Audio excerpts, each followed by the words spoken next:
You. So good afternoon, everyone. My name is Jim Herr, and I'm the director of the Daniel K. Inouye National Center for the Preservation of Democracy here at the Japanese American National Museum, and it is my honor to welcome you here this evening for this important and prescient conversation. We recently relaunched the Democracy Center, and by recently I mean last Friday. So it's been a whirlwind past few days, as you will hear in just a moment, but we relaunched it after a year of planning and with the idea of really honoring the late senator and his legacy, because it was his remembrance of the past and his vision for the future that guide our work.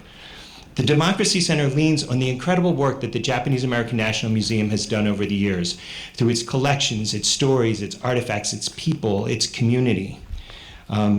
These stories are contemporized by the Democracy Center for other audiences. We envision an enduring democracy where everyone has a part in it. We believe that no matter what you look like or where you come from, who you worship or who you love, what your economic status is, or what your immigration status is, or whether you're old or whether you're young, we all have roles, rights, and responsibilities within this democracy, and that those who are trying actively to abridge those cut at the very heart of what it means to be an American.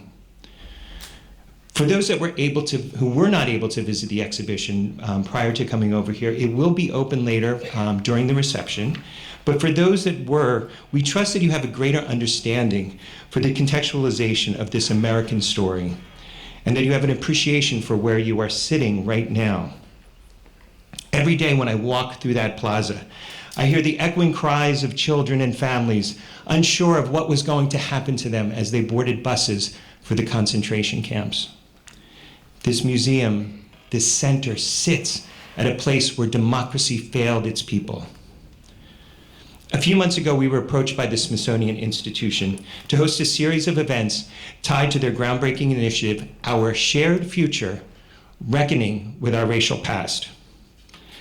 Together with other cultural institutions in the region, most especially our program partners La Plaza de Cultura y Artes and the Chinese American Museum, we are hosting specific programming over a course of 17 days that talk about race within the context of the American experience. We celebrate the rich diversity that is Los Angeles, but we also recognize that there is still work that has to be done to make this a true democracy. That's why the opportunity to bring this discussion into this period of time just seemed like the perfect fit. We cannot talk about a free and just society without the understanding of the healing that needs to happen, especially for those for whom freedom was not always there for them, and for whom justice has and continues to be denied. We are honored that the California Black Freedom Fund and Mark Philpott, the amazing executive director, chose to have this conversation here and now. I said a moment ago that this was a place where democracy failed its people.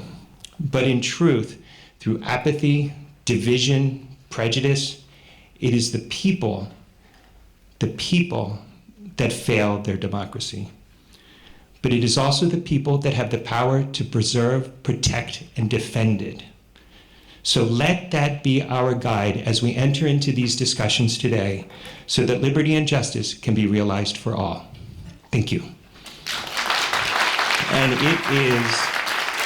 it is my extreme pleasure to introduce someone who I just met a few months ago, but we've gone through a lot of ups and downs, not personally, not between us, but just planning this kind of thing is really difficult. And so Mark and his team have been absolutely phenomenal. I can't think of anybody that I've met who is better suited to lead this effort. The Executive Director of the California Black Freedom Fund, Mr. Mark Philpott.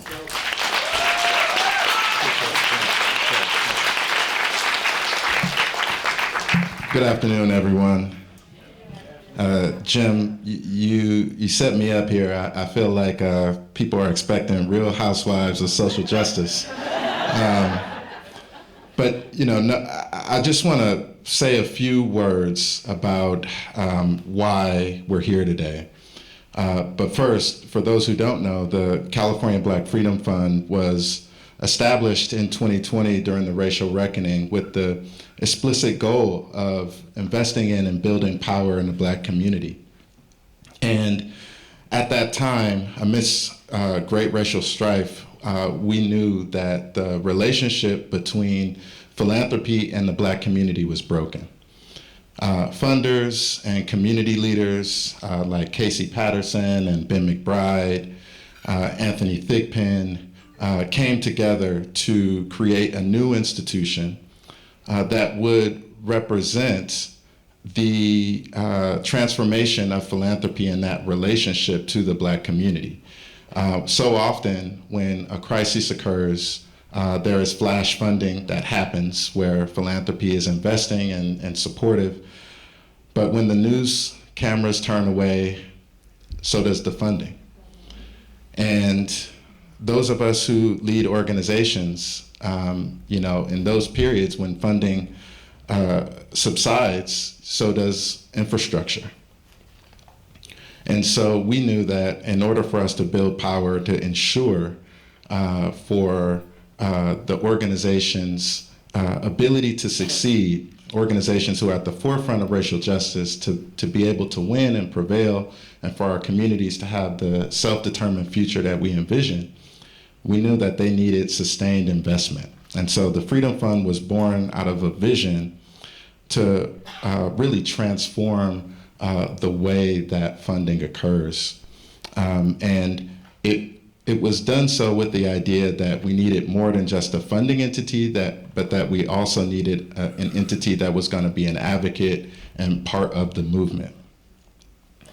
So that's what brings us here today, is that vision for the Freedom Fund, all the many leaders who have wrapped their arms around it and who continue to support it throughout the state, and this really unique moment that we have in the state of California, where we've just produced this voluminous report. The California Reparations Task Force has done incredible work to produce a report that really is groundbreaking. Over 1,000 pages, over 100 policy recommendations, which can guide the state of California on the many myriad ways in which they can repair the harm facing Black Californians. Now, the same day that that report was released was also the same day that the Supreme Court gutted affirmative action. And we know that those two parallels are the reality of the context that we live in today, where we have so much promise, but so much peril happening simultaneously. Jim talked about the museum and the center as really a site of struggle. And I think that is in part of the reason why we wanted to be here. In part because we know that in order for us to achieve the vision that we desire for a multiracial democracy that includes all of us, it will take all of us to do it, and none of us can be left behind. And when we talk about reparations and the moment that we face right now, where the Black community is pursuing this opportunity, we know we need our Japanese American community with us and at the table. And that there is a lot to learn from the struggle that has ensued and continues to ensue in that community around redress. And so we're here today to learn, to share, to see one another as communities.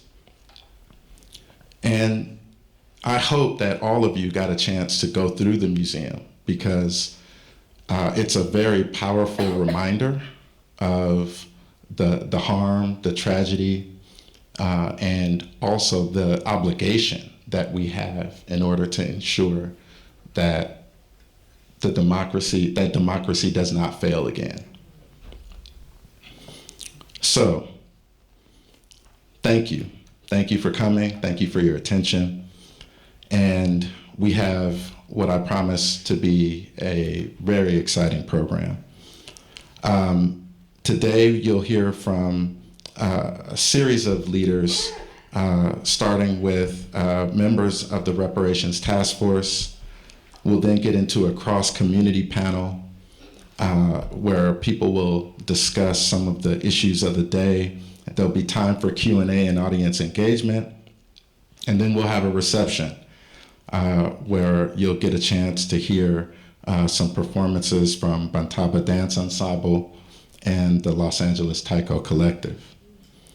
I also want to lift up that SoCal Grantmakers is having their annual conference tomorrow. It's here in LA. We encourage you to go to that. Philanthropy California has been a close partner amplifying this event and really being intentional about ensuring members of the sector are aware and participating in this powerful discussion. So we encourage you to please also support them and go to SoCal Grantmakers tomorrow. I also want to thank so many of our special guests. We have representatives from Senator Lola Smallwood Cuevas' office, representatives from Supervisor Mitchell's office, representatives from Mayor Karen Bass's office, and am I leaving out any offices that are represented here? I do want to make sure I call you out, and we greatly appreciate your leadership. It will take all of us, as I said earlier, to further this goal, and we need our elected officials at the table. Hearing none, I think I covered it. Okay, so we're going to hear from one of the key figures in this conversation around reparations in the state of California, Secretary of State Shirley Weber. Hello and welcome everyone to the Japanese American National Museum. I'm Dr. Shirley Weber, your California Secretary of State, and I want to thank the California Black Freedom Fund and members of the Reparation Task Force who are all here today for this most important meeting. I wish I could be there and it had planned to be there, but actually since the times have changed in terms of your meeting, I'm actually in Ghana right now, and also where they are discussing reparations and the importance of reparations around the world. Today's program, Reflections of Shared Pathways to Heal, Repair, and Liberate, couldn't be held in a better place because of the struggle of Japanese Americans to redress the pain of being interned is a model upon which reparations for African Americans is being built. And we are learning much from what you have endured and the issues and the paths that you had to travel. The intern and incarceration of Japanese Americans was catastrophic to those who lived through it. In a moment's notice, families had to be packed up, had to take all of their belongings and in a bag and go and live in a wooden dusty shack in the middle of nowhere. If you own land, cars, or property, it wasn't allowed to come with you, and oftentimes you lost everything that you had. For centuries in this country, the African Americans never had a chance to do anything and to have ownership and participation. We were slaves, our work created wealth, and our Constitution only saw us as 3/5 of a person after working so very hard. Black Americans need reparations because with that, it makes us whole. It brings us to a point where this nation recognizes that it has done harm to African Americans and that harm has been deep and has permeated into this nation and has changed the face and the culture of where we live. Reparations is what people do when they feel sorry for what they've done, when they acknowledge the damage they've done, and put their energies into repairing the individuals to make them whole again. It is time for California, it's time for the United States to begin to say, yes, we have done some wrong for 400 years to African Americans. And despite the success they've had and the perseverance and the loyalty that they had to this country, we have failed in terms of being able to repair the damage that's done. So I'm excited about this because it is now time, it's more talking about reparations, it is now time for us to address the real issue or the critical issue for African Americans, that reparation is needed and needed now.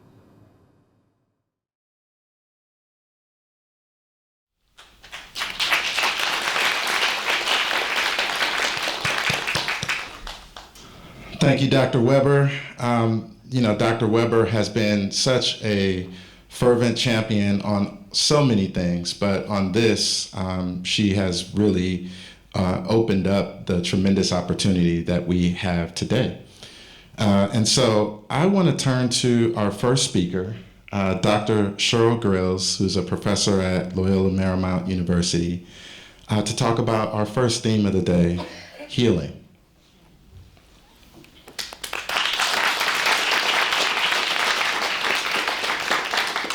Good afternoon, everyone. It's afternoon, right? I say that's halfway serious and halfway joking. I just got back late Sunday night from Morocco. I had to stop and think, so it's going on midnight for me. But that's only after having come home for 2 days after being in Ghana. And then I think I'm only going to be here a few days and I have to go to Uganda. So I don't know who I am, where I am, why I am. So because of that, I semi-scripted myself to make sure I'm coherent. So to say that we need healing implies that something was broken, that something was damaged or compromised. In the context of reparations, also, it invokes assumptions about who was harmed, and we need to unpack that a little bit. So on the issue of healing, the African writer Aikwe Armah said in his novel, The Healers, "A mind here and a mind there refuse to die." And I think that he very much captured what happened for Black folk who were removed from their homelands, ripped from the arms of their families, and beaten for trying to just be who they are. We refuse to die, not just physically, but in terms of our minds and in terms of our souls. But at some point, 400 plus years, actually it's been 600 plus years of that assault, it can do some damage. So to understand the depths of disregard for Black humanity, we have to actually see a broader context on this issue of reparations. Reparations and seeking reparations for Black folks is not a new topic. The first demands for reparations were actually made by enslaved Black folk before the Civil War. Since emancipation, there have been long-standing individual and movement efforts for reparations in the United States, the Caribbean, Africa, and throughout the diaspora. But yet still here we stand with no reparations.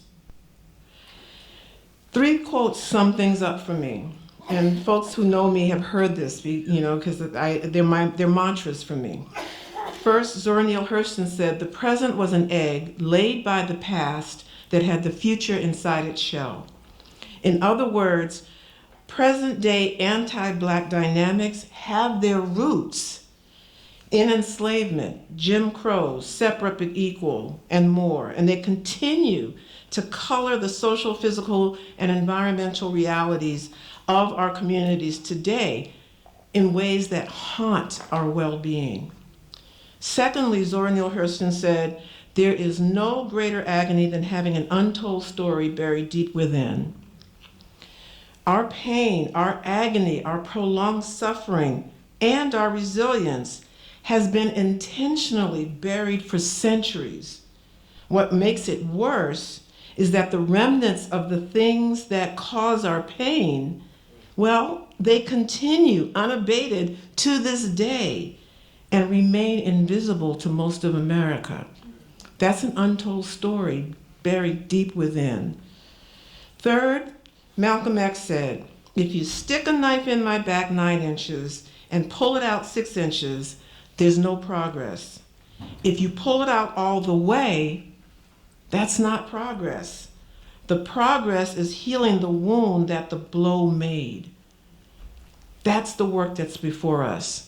So I'm suggesting that there's no measure of public policy and there's no dollar figure that can take the place of doing the healing for the damage that was done. That blow happened in local spaces and places, and so the healing that needs to happen has to reach into those local spaces and places. There cannot be full repair at the federal level without meaningful engagement, revelation, and healing, neighborhood by neighborhood, demographic by demographic. And what's at stake in this call for healing? Most obvious is liberty and justice for us, so that we are a part of the all in that Pledge of Allegiance. What's at stake are the hearts and minds of our youth.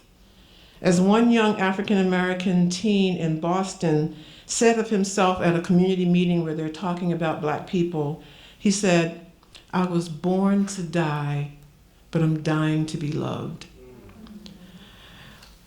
That breaks my heart, that we have a young person with that kind of consciousness. It breaks my heart that we have young Black boys who feel that they're not going to make it past their 21st birthday. And so then they act accordingly. It breaks my heart that Black parents go to bed every night praying that their children will live to see another day. It breaks my heart that my grandson Caleb, at the age of 3, I watched him experience his first encounter with racism, being punched in the gut by another child, young white boy, same age, who got angry because Caleb ran faster than him. We have work to do. Black folks have been denied the ability to be seen, to be heard, to be validated and respected. And what's at stake for us then is the very integrity of our psyche and our spirits, the integrity of our families and our communities. And more than Black bodies were stolen, enslaved, beaten, raped, and mutilated, our connection to our homeland, our culture, our names, our religions, our languages, our history, and our sense of peoplehood were assaulted and undermined. But there has never been a moment in America where that was recognized and resources made available to heal from that assault. As human beings, we have a need for belonging, for agency and respect, just like everybody else. And to have this denied since our forced arrival in this country is not a minor thing psychologically. Remember the anguish contained in Doc Rivers' words in 2020 after yet another lost Black life. He said, "We keep loving this country, and this country doesn't love us back." So reparations needs to be about a reckoning with the past on multiple levels, including the level of just fundamental healing. And we can't underestimate the role of healing in this process, right? The American Academy of Pediatrics said that racism is a social determinant of health that has a profound impact on the health status of children, adolescents, emerging adults, and families. It's a socially transmitted disease, they said, passed down through generations, leading to the profound racial inequities we see today. And it is contributing to things like the high rates of child suicide within the Black community, health and mental health disparities, and shortened lifespan and more. And when I say that this whole process pains me, I think about the report that I had actually co-authored right before the task force was put into place. And we were responding to a request from the Congressional Black Caucus had set up a special commission to look at the issue of Black child suicide. And what they saw was that child suicide rates were going down for every other racial group except Black children, where it was on the rise. And who was killing themselves? We're not talking about just teenagers. It was going down to 8-year-olds, 8-year-old boys. And what were they doing? They were hanging themselves at home. Think about the irony of that in terms of lynchings and the devastation to the very sense of having a belonging and a sense of being valued and a sense of being constantly attacked. I also want to point out historical trauma theory. Oh no, oh God, I'm about to have a heart attack. I have 1 minute. All right, I'm just getting warmed up.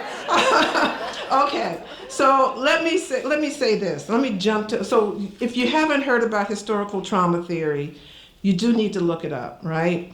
And it talks about what happens in the subjugation of people. And it says it needs to be at least 4 elements. First, overwhelming physical and psychological violence. Second, segregation and or displacement. Third, economic deprivation. Fourth, cultural dispossession. And all four of those are things that happen to Black people in this country. But my punchline here is that reparations and the need for healing is not just a Black issue.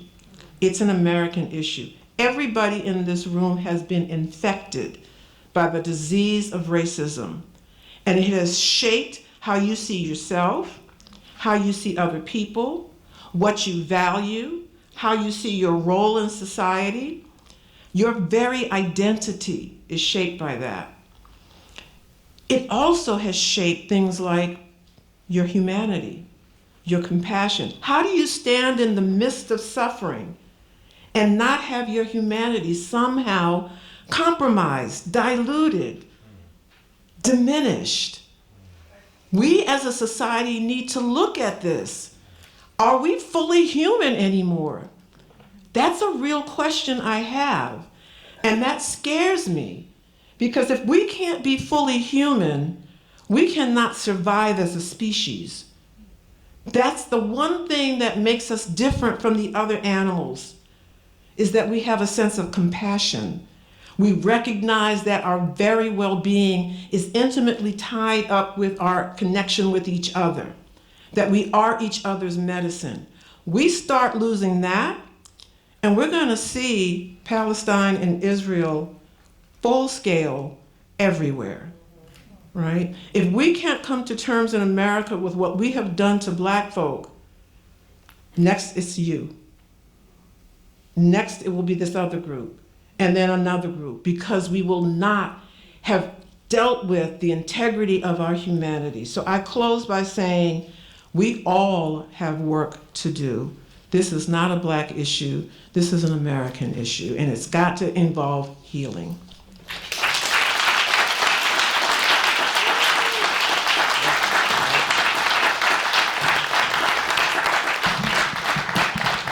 Oh my goodness.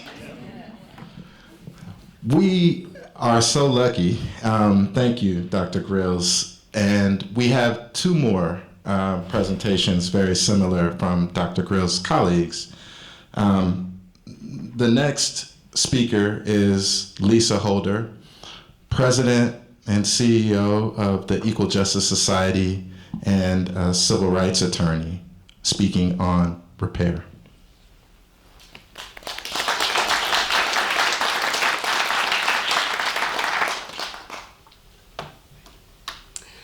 First, I want to thank you so much, Mark Philpart, California Black Freedom Fund, and the Japanese American National Museum for inviting me to speak to you today. It's an honor. It's always an honor to be in community with Dr. Grills and Don Tamaki.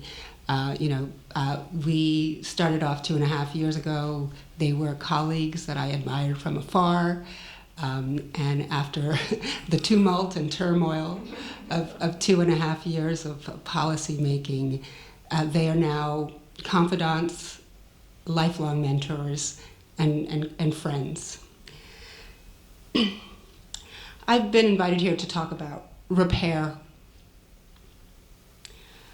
Repair is the root of the word and the concept reparations.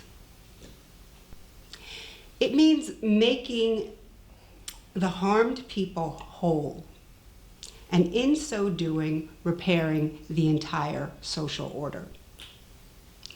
The task force adhered to 5 principles outlined in international human rights law and international human rights conventions.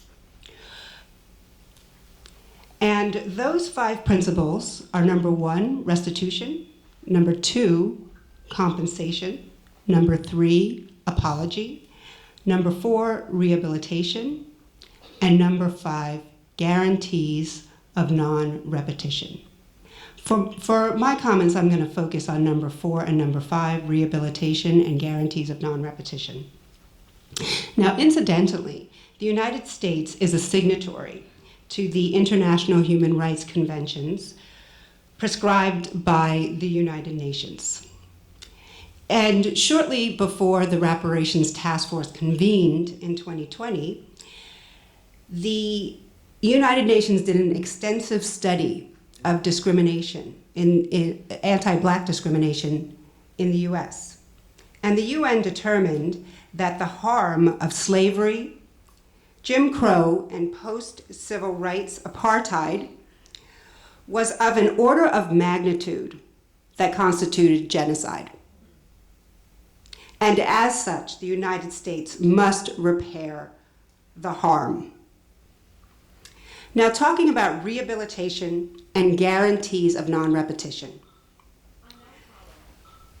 Rehabilitation for purposes of our study and recommendation required repairing systems.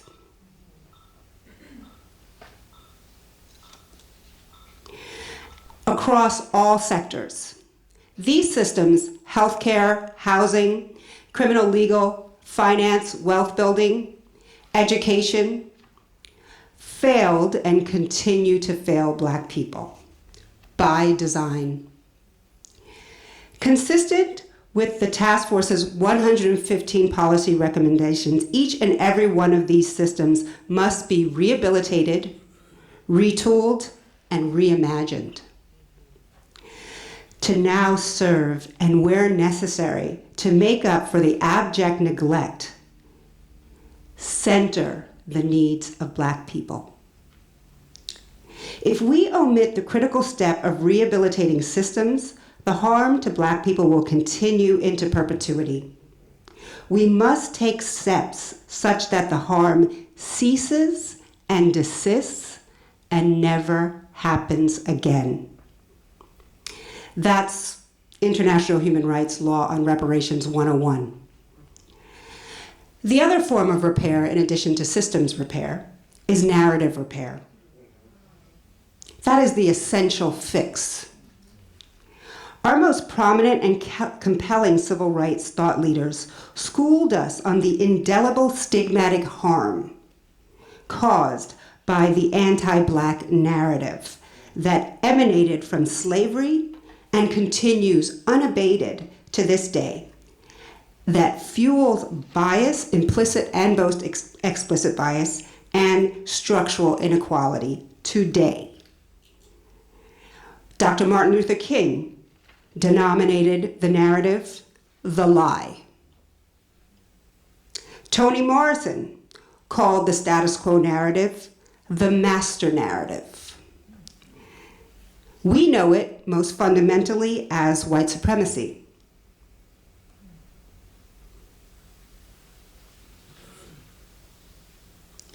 According to the lie, the master narrative, and white supremacy, Black people are at the bottom of every metric that matters, not because of a history of oppression and ongoing discrimination, but because Black people are less than anyone else. Prone to criminality, unintelligent, unattractive, lacking in industry, and looking for a handout. Repair cannot be achieved until we stamp out and obliterate that status quo white supremacist narrative. In order to finally dismantle that narrative, it is imperative that we speak truth to power and that we teach truth to future generations. But what's happening today? We see book bans. We see critical race theory bans. We see affirmative action bans.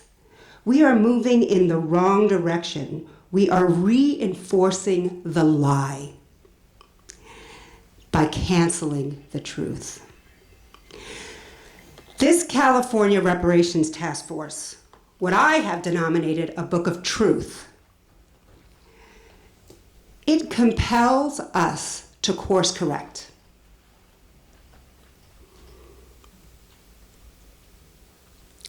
And repair the narrative. I don't have time to outline the 115 or even a small number of the recommendations we've made, but I encourage you to review this report online and look at the recommendations broken up into their subparts they amount to about 335 recommendations for repairing the systems and for repairing the narrative.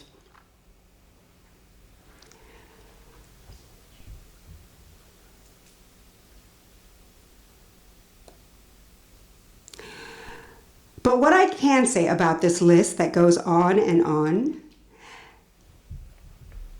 is that the work that so many of you have been doing, especially since 2020, the work that you have been doing to shift the narrative, to help community-based organizations to do the work that it actually takes to repair the people who are on the bottom and to start to rebuild our systems from top to bottom, that work is contained in these recommendations. It is honored in these recommendations, and every single one of these 330 recommendations, when you break them down into their subparts, is completely aligned with the work that philanthropy has been doing to heal the harm and to repair the narrative. The one thing that I will say, the one advice that I will give to many of us and many of those in this room who are on the front lines of shifting narratives and systems transformation is that when you are responding to the reactionaries and the proponents of a status quo regime of anti-Black systems and narratives, there are some very simple responses. You are going to hear, "It's too late. Why are Black people still complaining about this?" Well, the easy response, and this is based in international human rights law, is that there is no statute of limitations on genocide. There is no statute of limitations on slavery. And there is no statute of limitations on repairing America's original sin. The other thing that you're going to hear is that it's too much. Yeah, California doesn't have the budget for this. You're talking about our entire budget.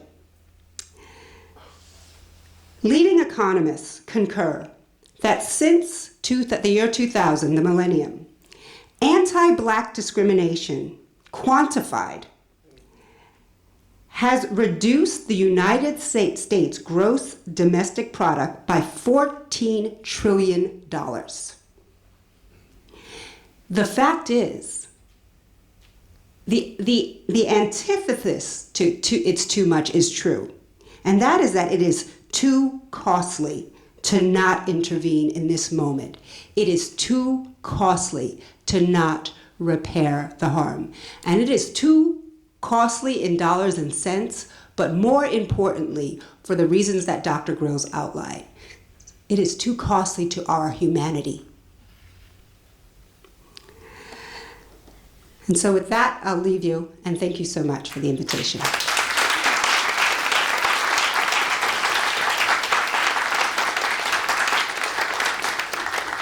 Thank you so much for that, Lisa.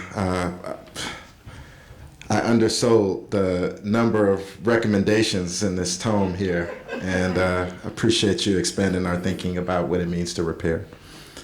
Our next guest has really traversed both of our communities.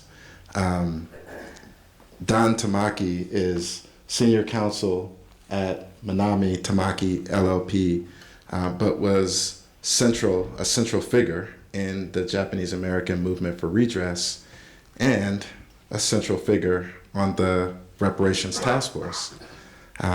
Without any further ado, Don on liberation.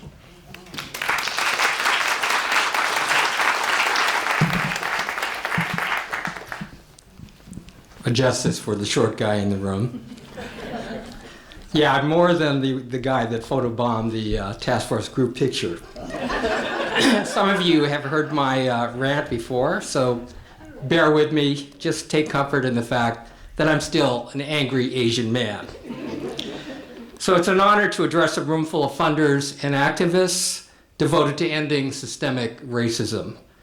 This event titled Shared Pathways at the Japanese American National Museum Democracy Center hints that Black Americans and Japanese Americans have something in common, and that something has a lot to do with the future of American democracy, which today is being challenged like no other time in our history. Before I joined the task force, I thought the incarceration of Japanese Americans was an example of anti-Asian hate. Now I view it as a subchapter in a racial pathology that began long before Asian Americans arrived on this country's shores. While there is no equivalence between 4 years in a concentration camp and 400 years of oppression, the state's history is rife with instances of how anti-Black animus so easily morphed to target other people of color too. California entered the Union in 1850 as a non-slave state, but since it was not a crime to bring enslaved people into the state, they did so. By 1852, state legislators passed fugitive slave laws and disqualified Black people from testifying against white people. 2 years later, the California Supreme Court decided it was a good idea to apply that law to Chinese people too. The result, crimes against these two populations could be committed against them with impunity. By 1867, Democrats rose to power by proclaiming that they would oppose any law that would make Black Americans, Native Americans, or Chinese Americans equal to white people. At the time, there were very few Black people in the state, so hate groups mainly terrorized Native and Chinese Americans. 352 lynchings occurred between 1850 and 1935, including of 8 Black Californians, but mostly persons of Native, Chinese, and Mexican descent. In the midst of this hyper-hatred of African Americans, it was as if to say, no Black people, no problem. Other people of color will do. By the 1920s, white supremacist groups flourished in the West, with sizable Klan populations, chapters emerging in Los Angeles, in San Francisco, Oakland, Anaheim, Riverside, Fresno, and San Jose. In 1942, my family was among the 120,000 Americans forced out of their homes at gunpoint and into concentration camps. The rounding up of Japanese Americans by this time was so normal as to be beyond question. The first place that my mother and father, along with 8,000 Bay Area Japanese Americans, were incarcerated were the horse stalls at Tanforan Racetrack in San Bruno, turned into a temporary detention camp surrounded by barbed wire and machine gun towers. They didn't miss the irony that the racetrack's restrooms and drinking fountains were segregated by signs reading white and colored, indicative of how deeply Jim Crow had infected California and how easily a culture steeped in anti-Black animus could shift to include Japanese Americans too. While this museum tells that story, it is also a textbook lesson on how easily democracy crumbles when racism shouts louder than the Constitution. Today, scores of Japanese American groups are supporting Black reparations. Why? Let me answer that by juxtaposing two seemingly unrelated historical events.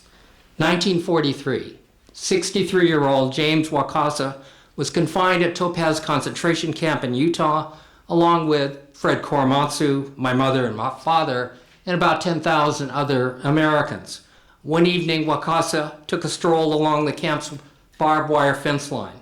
From 300 yards away, a sentry atop a guard tower took aim and fired, the bullet striking Wakasa in the chest and killing him. No inquest was held, and the guard was exonerated after claiming Wakasa was trying to escape. 2 years later, 1945, O'Day Short, his wife Helen, 7-year-old Carol Ann, 9-year-old Barry, moved into a house they built in Fontana. Sheriffs warned Short they should go back to their own Black neighborhood. His real estate agent advised, "Vigilantes had a meeting here last night, and if I were you, I'd get my family out of here." 2 weeks later, an explosion engulfed the house. Neighbors saw Helen try to beat back the flames, consuming her children. All family members died. San Bernardino County District Attorney decided it was an accident. The California Attorney General concluded that no evidence of vigilante activity in Fontana could be found. Other than the fact that these two events occurred within just 2 years of each other, what ties them together?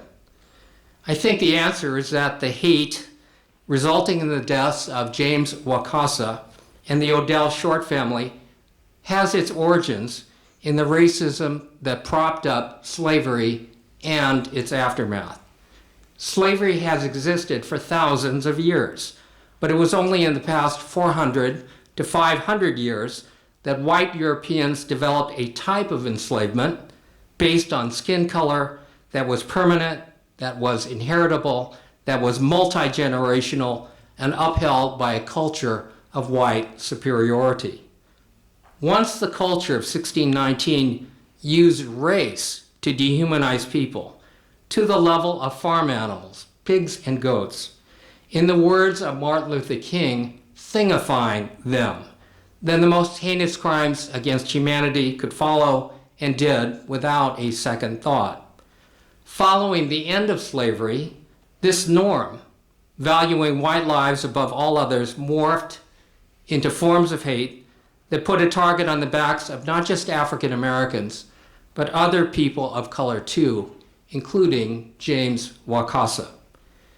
Simply put, if you can thingify black people, then demonizing any other disfavored group du jour is easy. Slavery begat the cultural foundation of America's racial hierarchy, of white people on top, of Native and black people on the bottom, and everybody else somewhere in between. And as long as this racial pathology that originated in 1619 remains unreckoned, the racial hierarchy that it spawned will numbingly recycle. We need only look at recent history to know this is true.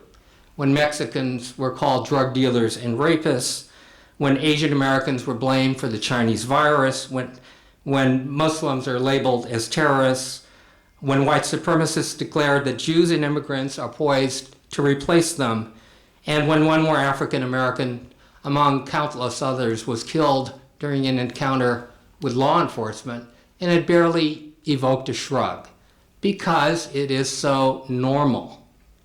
No, our response to this recycling pathology cannot be a shrug. This time we need to trace it back whence it originated and repair the cascading harms that flowed era to era thereafter.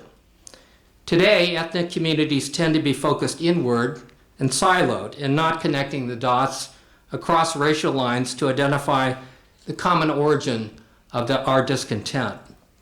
In this regard, Lisa Holder has remarked, reparations is unifying because it shines a light on how collectively we got where we are in the first place. And unpacking that buried racial truth has deep implications for American democracy. I don't have to tell you that when the Capitol was defiled by a Confederate-toting mob, when 147 House and Senate members voted to overturn the election, when millions believed the election was stolen, despite zero evidence of that, this was stoked in part by racial backlash. Using a playbook that dates back to 1619. What is it? 1, appeal to prejudice, 2, fearmonger and scapegoat, and 3, trafficking in conspiracy theories and alternative facts. When demagoguery takes root and alternative facts hold sway over the real ones, history tells us that society can descend into a very dark place where facts don't matter, the law doesn't matter, and the Constitution doesn't matter. Narrative change, changing hearts and minds to change this culture, is the quintessential foundation for achieving justice. And funders, those of you who are here as funders, have always been at the center of that. We need you now. to help teach the nation that each time it has owned up to its wrongs, repaired them, and become more inclusive and more faithful to its ideals, the nation has become stronger, better, and a more perfect union. I thank you.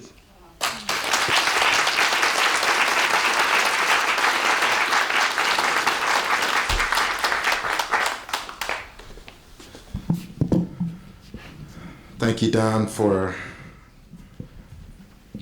teaching us that our collective liberation really relies on us finding freedom from hate. We will take a short break because you've digested a lot here. We are going to resume our programming in 10 minutes. But we're going to take a brief intermission and then pick right back up. And so for those of you who need to use the facilities, I would encourage you to find them here or across the hall, across the street in the museum. We encourage you to stay as close to here as possible because we will resume immediately to begin the latter part of our program in the next 10 minutes. So thank you, and we'll take a brief break.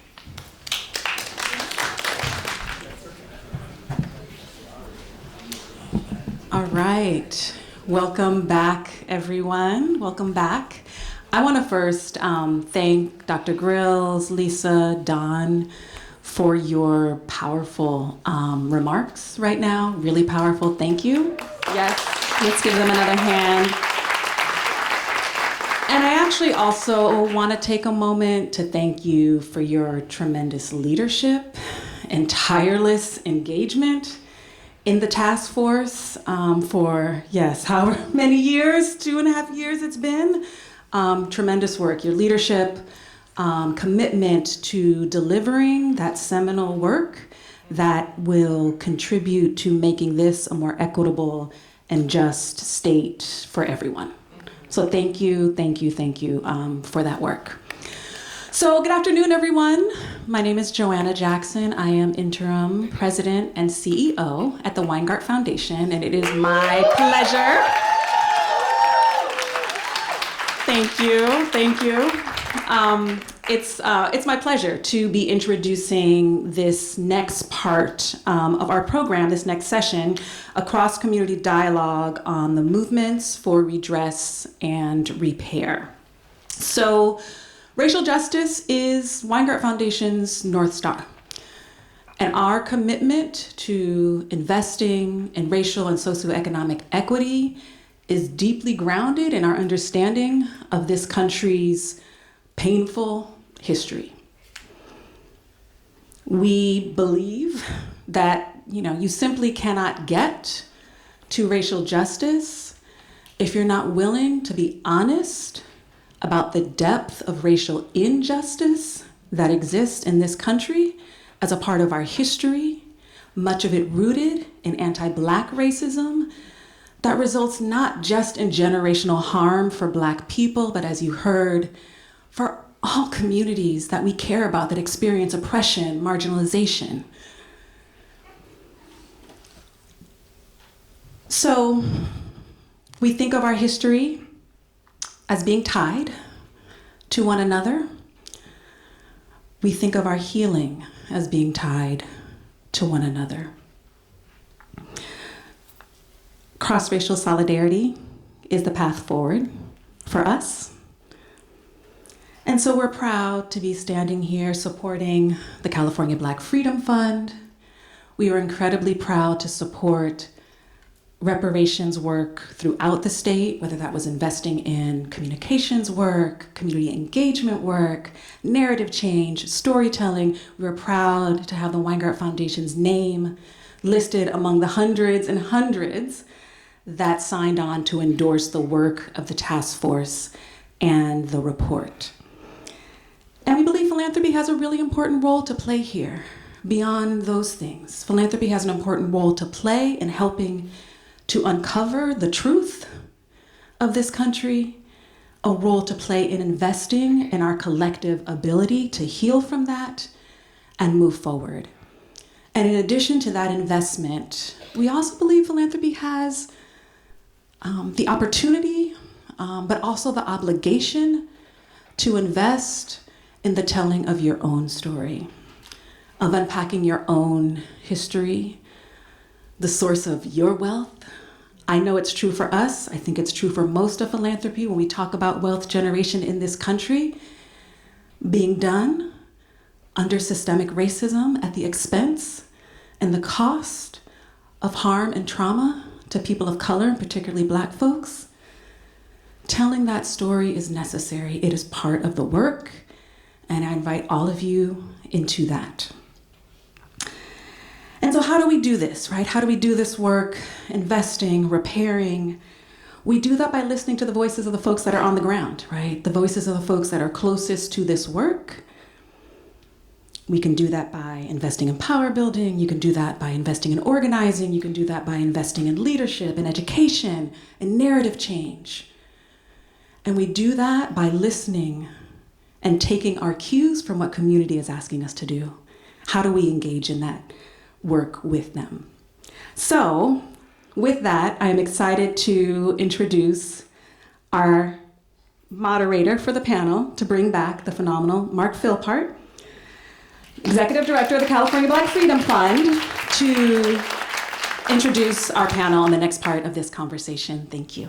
Thank you so much.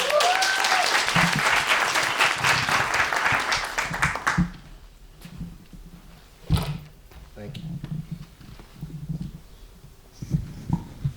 Thank you, Joanna. We're going to dive right into this because we have such an incredible and dynamic panel. I'm just going to ask the panelists to join me up here, and I'm going to just say their names and their organizations so you have a sense for who they are. And as we get into the conversation, I'm going to ask them to self-introduce so that we don't take too much time with me reading very long bios here. So Jan Tokomaru with the Reparations Committee. Jan, please join me. Jennifer Noji, UCLA's Comparative Literature Department and NK Progressives. James Woodson, Executive Director of the California Black Power Network. And Casey Patterson, Founder and Chief Architect of Social Good Solutions.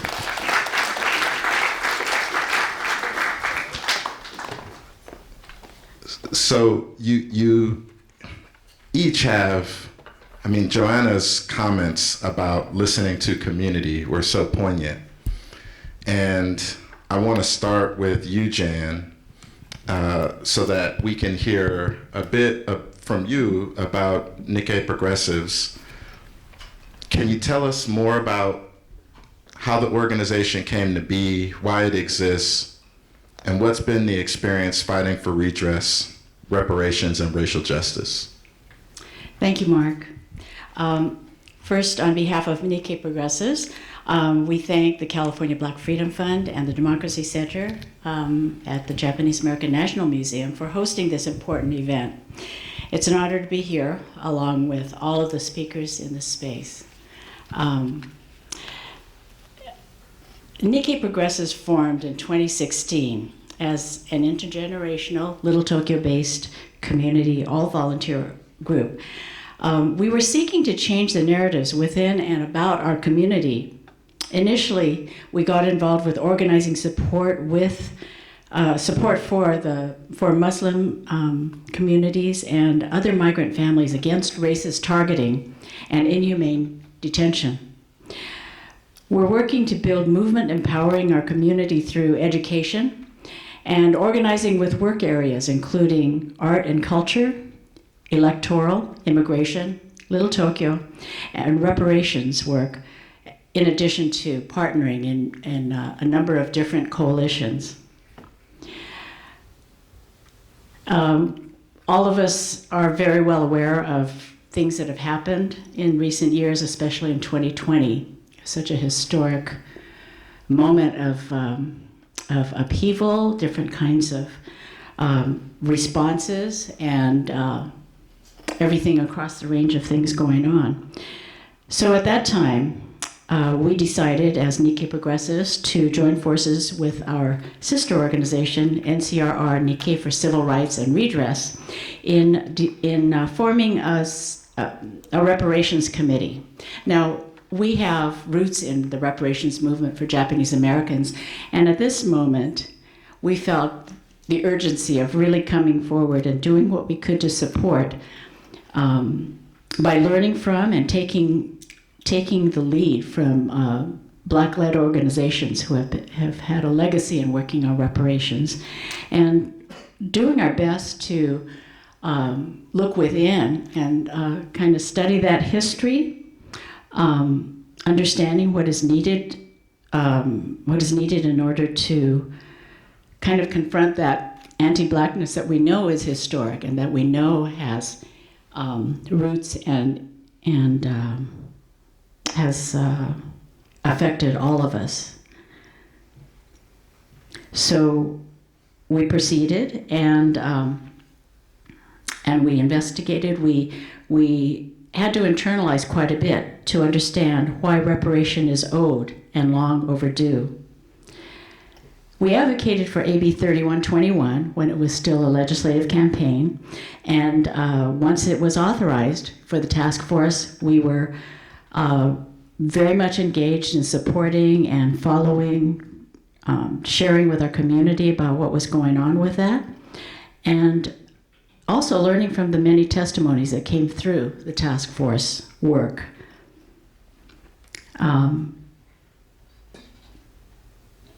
I have to say again, just how incredible the degree of comprehensive thought, research, and work that went into that, not just the recommendations, but the whole report, that 1,000-page book. We really appreciate that because we just don't know of that happening anywhere else. I think that is going to be something that everyone could benefit from learning from. I mean, we refer to it constantly, and it's something that, again, is not just a Black issue. It's not an African American issue. It's not a Japanese American issue. It's an issue for all Americans. We firmly believe that. I just want to be sure that I don't leave out any important points about our work. To know what our experience has been in working on reparations, we joined, like I said, coalitions. One of the coalitions was the Why We Can't Wait coalition to support HR 40 on the national level. And so we got involved in different kinds of lobbying, letter writing. We found a lot of response from our community, and we shared what we learned from that. We worked in solidarity in a lot of ways. While we recognize the significance of what it meant for us in the Japanese American community to come together and feel like we had a united voice on redress and reparations way back in the 80s, no one leader, no one organization, and no one community did it alone. African American leaders, legislators, and other freedom-loving folk stepped up in remarkable ways. Along with our Nikkei legislators, we worked closely with Congress members like Mervyn Dimely of Los Angeles, Ron Dellums of Oakland, John Conyers of Detroit, and the Congressional Black Caucus. 2021, we were invited and spoke before the House Judiciary Committee in support of HR 40. Relationships started developing through our contact with and communication with the National Coalition of Black Reparations in America. National Coalition of Blacks for Reparations in America, the African American Redress Network, Reparations Movement monthly meetup, and other groups around the AB 3121 task force, as well as the local level. Lobbying activities brought together Japanese Americans across the country in this recent period. It helped, it helped prompt the establishment of the National Nikkei Reparations Coalition, involving organizations and individuals nationally. So Nikkei Progressives, Nikkei for Civil Rights and Redress, Japanese American Citizens League, Tsuru for Solidarity, San Jose Nikkei Resistors all joined together in that effort, forming that national coalition. In our experience, movement building power has come from everyday people working collectively.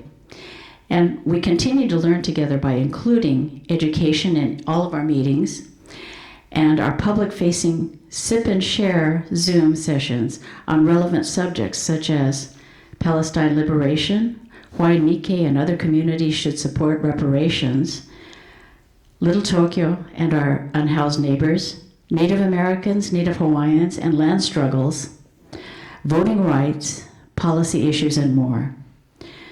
Presenting workshops on reparations has been another part of our community and student education program. And I think Jan can talk a little bit more about that next, but I hope this just gives you a glimpse of what our organization has experienced and what we're endeavoring to pursue, not alone, but in collaboration with many others. We believe that reparations are owed, reparations are overdue, reparations are possible. We also believe that our liberation is intertwined, as are the common systemic injustices. So I will leave you with a thought that we should recommit to continue moving forward in solidarity. Thank you.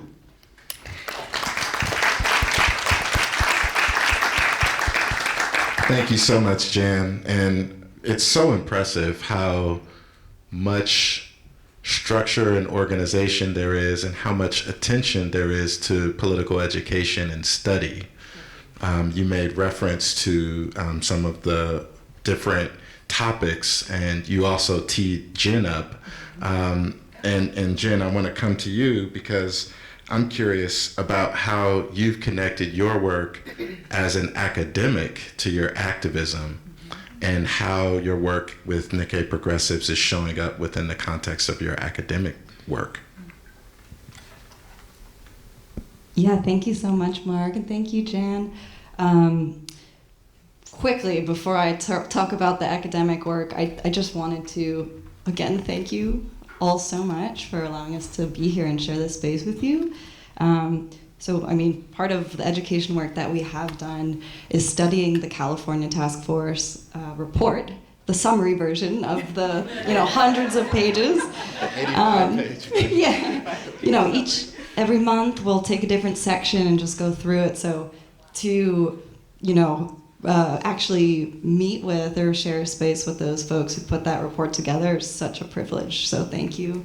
But I guess, yeah, some of the other ways that my work as an academic, if I can say that, influences my work is I just am able to draw on my teaching experiences or just, as a PhD student, I do research, but I also teach, and a lot of what our educational programs are just spaces for teaching.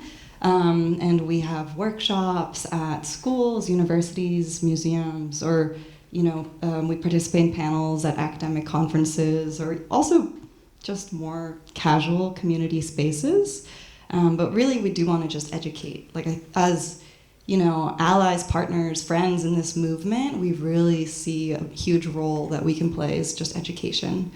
And then, if I could just say something else, I feel like I wanted to sort of come back to some of these ideas that were raised in the talks earlier from, Dr. Grills, Lisa, Dawn, about narrative repair, narrative change, because I am a literary scholar. So I study stories. That's what I study stories of political violence in the past and in the present. And really, I'm interested in, well, how do stories change the way our societies remember the past? How do they change our engagement or influence our engagement with violence now? I do mostly look at literary works like, Toni Morrison's novel Beloved was so crucial for understanding the way we understand the long-lasting harms and intergenerational trauma of slavery, or, Japanese American context, John Okada's No No Boy, understanding, nuances of resistance during the Japanese American incarceration. But I realized, the work that I do as a teacher, as a researcher at UCLA, is really connected to the work that we're trying to do in the organizing space, which has also changed these narratives, changed these stories. I believe that it is so important to change these stories, as we've heard, because, how we understand the past ultimately influences our actions in the present, which includes what kind of policies are we passing, what are the conversations in our government. So, I just think that the storytelling is such a crucial part of both the Japanese American redress movement, but also the contemporary movement, for reparations for slavery and its violent legacies.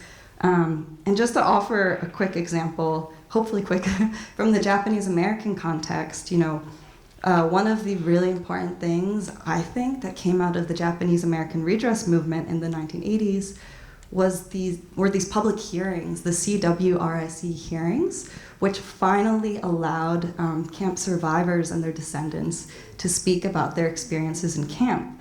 So as, for me, as somebody whose grandparents were incarcerated but never ever talked about their camp experiences, these public hearings were one of the only ways I learned, what were my grandparents' experiences maybe like, or my great aunts and uncles, like what really happened.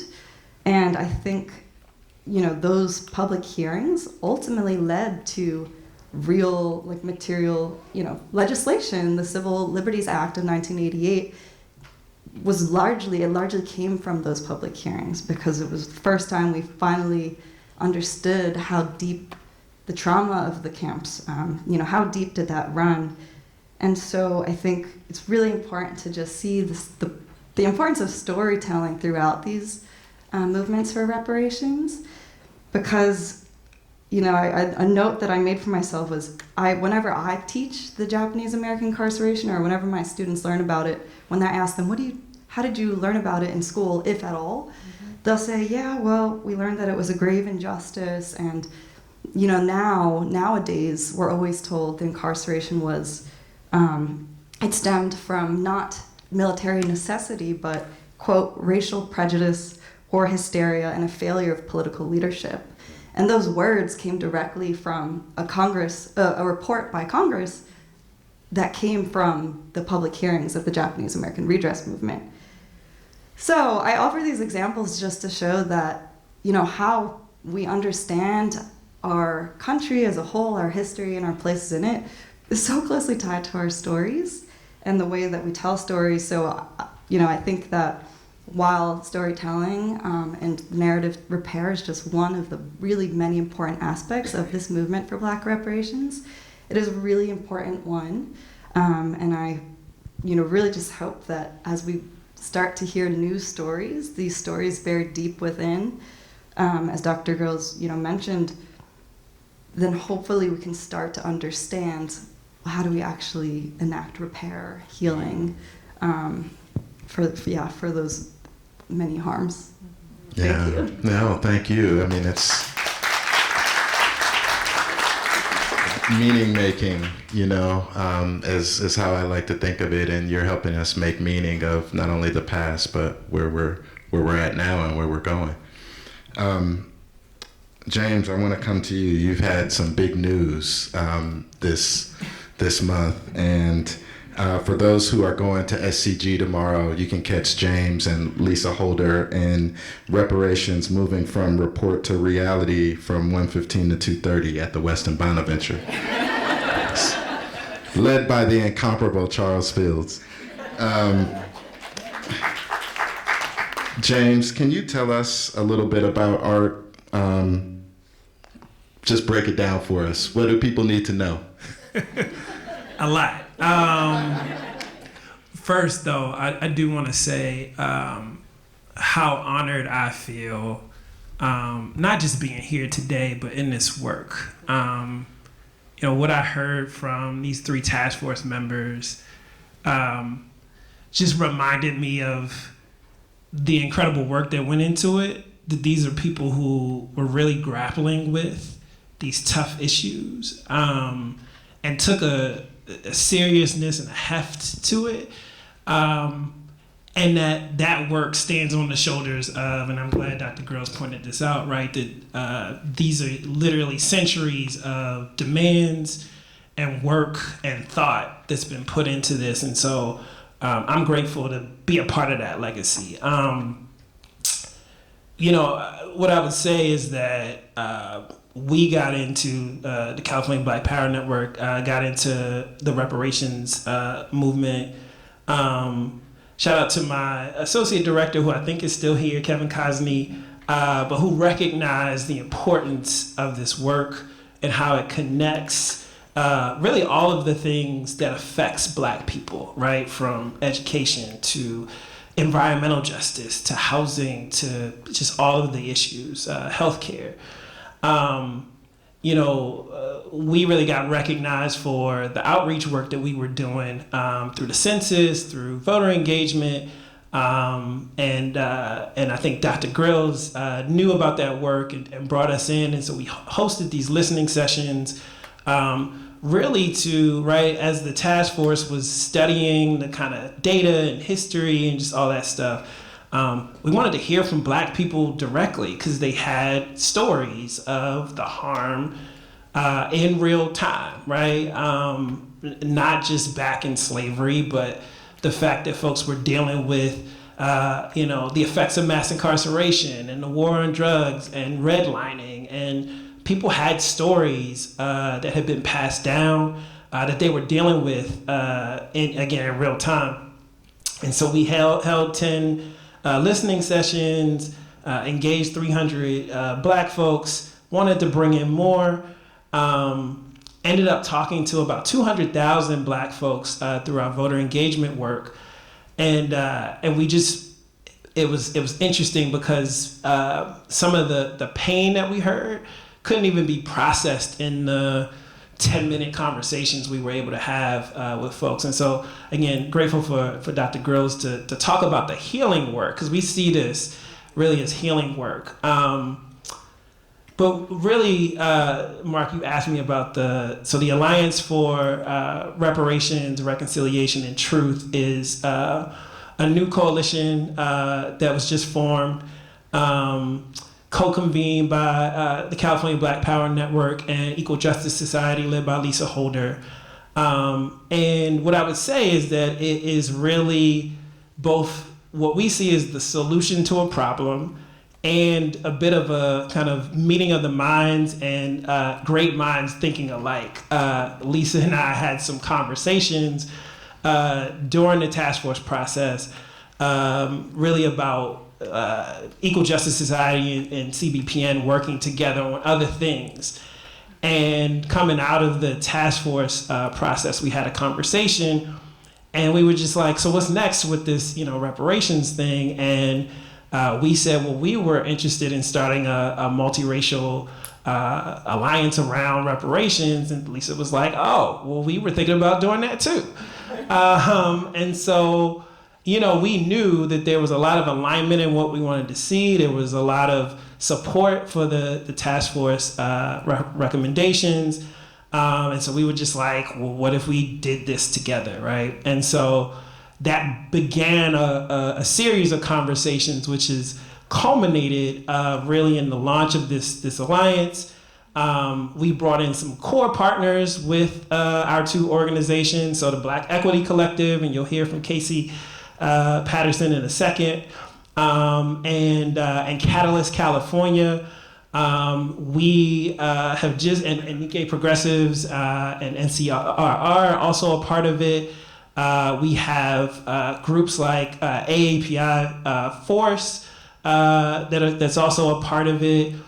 Pico, California, we're really trying to build out, again, a multiracial coalition because, it's been said already, but, this really is not just about Black folks. Now, I want to be clear, this is about Black folks, right? Black folks need to be repaired and healed and rectified, right? For all of the centuries of harm that we've had. But not only is there policies that are on the books today that are rooted in anti-Blackness but affect all of us, but there's also, policies that we can pass. There's also benefits that society gets from Black people thriving, right? That there are businesses to be started. There is healing and health to be gotten from Black people healing and getting reparations. And so we need everybody, right?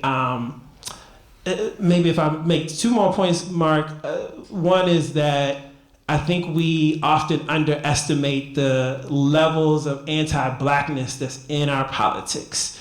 Right? We hear about crime spiking right now, which is just a historic way to say we don't need to liberate Black people. We need to criminalize and incarcerate them, right?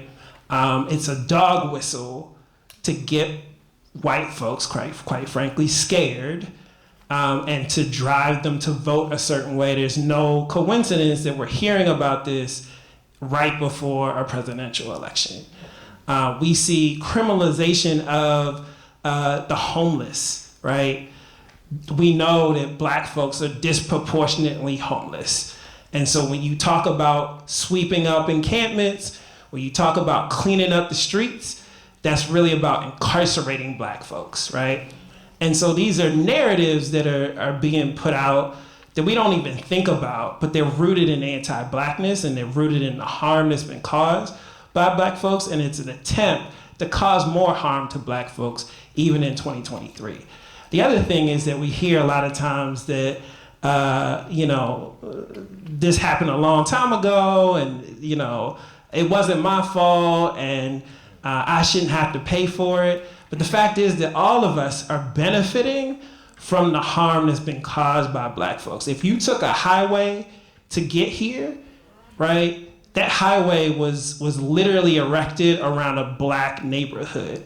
There is plenty of financial institutions that are standing today because of harm to Black folks.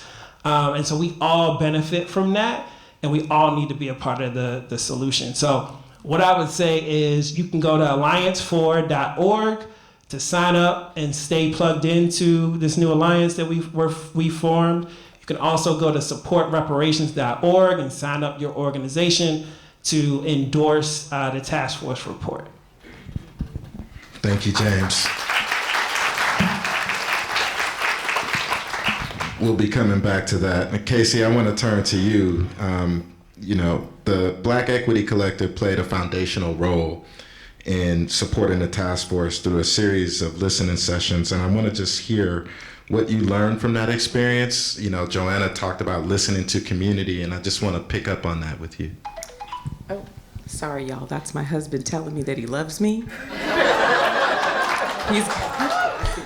He's going to be real happy that he's right in the middle of this panel right now. Thank you for the question, Mark. I'm going to answer your question, but I'm going to start with a little bit of origin and narrative that I think is really important for this room of funders in order to really understand the genesis of your question in terms of what did we hear from our members.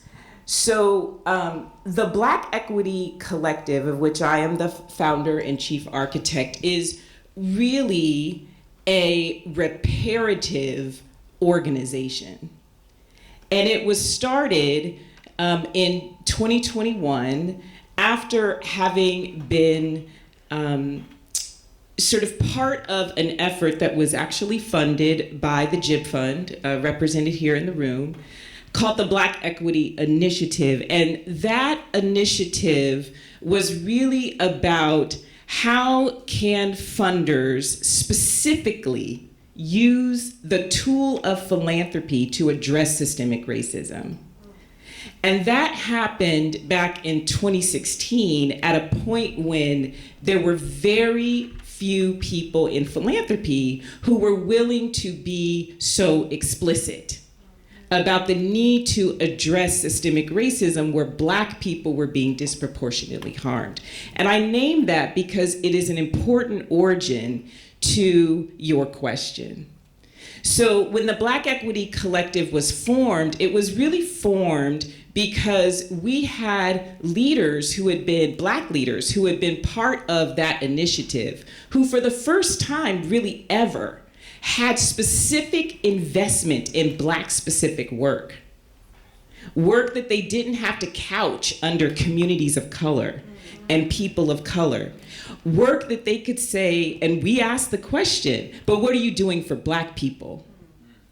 And the ability to have the freedom to be unapologetic about investing in community work that was for Black people was very empowering to them, but it was also very fearful. There was a lot of fear from these Black leaders because they saw an anomaly in the JIB Fund.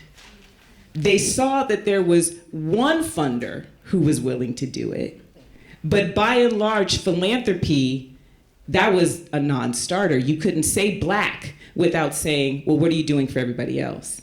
And it became this fear that was palpably felt that if we don't have a way to talk to funders about the need to invest in Black specific work, how are we going to show up for our communities? And so in starting the Black Equity Collective, it really was about addressing the historic and structural underfunding of Black-led organizations, for which we have data going all the way back to 2002 that shows that if you were a Black-led organization during the period of 2002 and 2011, if you were a Black-led organization working in South LA, you had a 40% higher chance of closing, because there was a structural and, quite frankly, racist underfunding of Black-led organizations. And the ability to say, at the urging of these leaders, we need to have an effort that invests in our long-term sustainability, because we know it's on us to lead social change. We know it's on us to be on the front lines of liberation. And if we are dying on a vine, if our organizations are on life support, how can we be leading social and liberatory change, transformational change, if we don't even know how we're going to pay our people 2 weeks from now? And that was a condition that was created by the way in which funding happens in our sector, which is through philanthropic dollars. And so fast forward to moving on to how we show up in the task force report, or how we sort of show up in the task force process. Number one, I want to say that this was happening pretty much largely under the radar of most funders. When the task force was first formed, it just wasn't on funders' minds. And it was Dr. Grills who reached out to a program director at the California Wellness Foundation and said, we need community voice. We need community voice to inform this report, and we need community voice now. So I want to point that out. I point that out because it speaks to the importance of being in relationship with folks who are on the ground doing the work. The fact that she could pick up the phone and call that program director means she had a relationship with her. And she could say, we need you. And that program director got unleashed and started organizing within her institution to move money so that Black Equity Collective, California Black Power Network, and 6 or 7 other organizations could actually host these listening sessions. But for the California Wellness Foundation, shout out to Richard Tate and Marisol, who are here in the room, and others from the California Wellness Foundation. But for the California Wellness Foundation, we would not have had the resources to convene our people. So I want to point that out because it's about relationship. It's about understanding the historic and structural underfunding of Black-led organizations.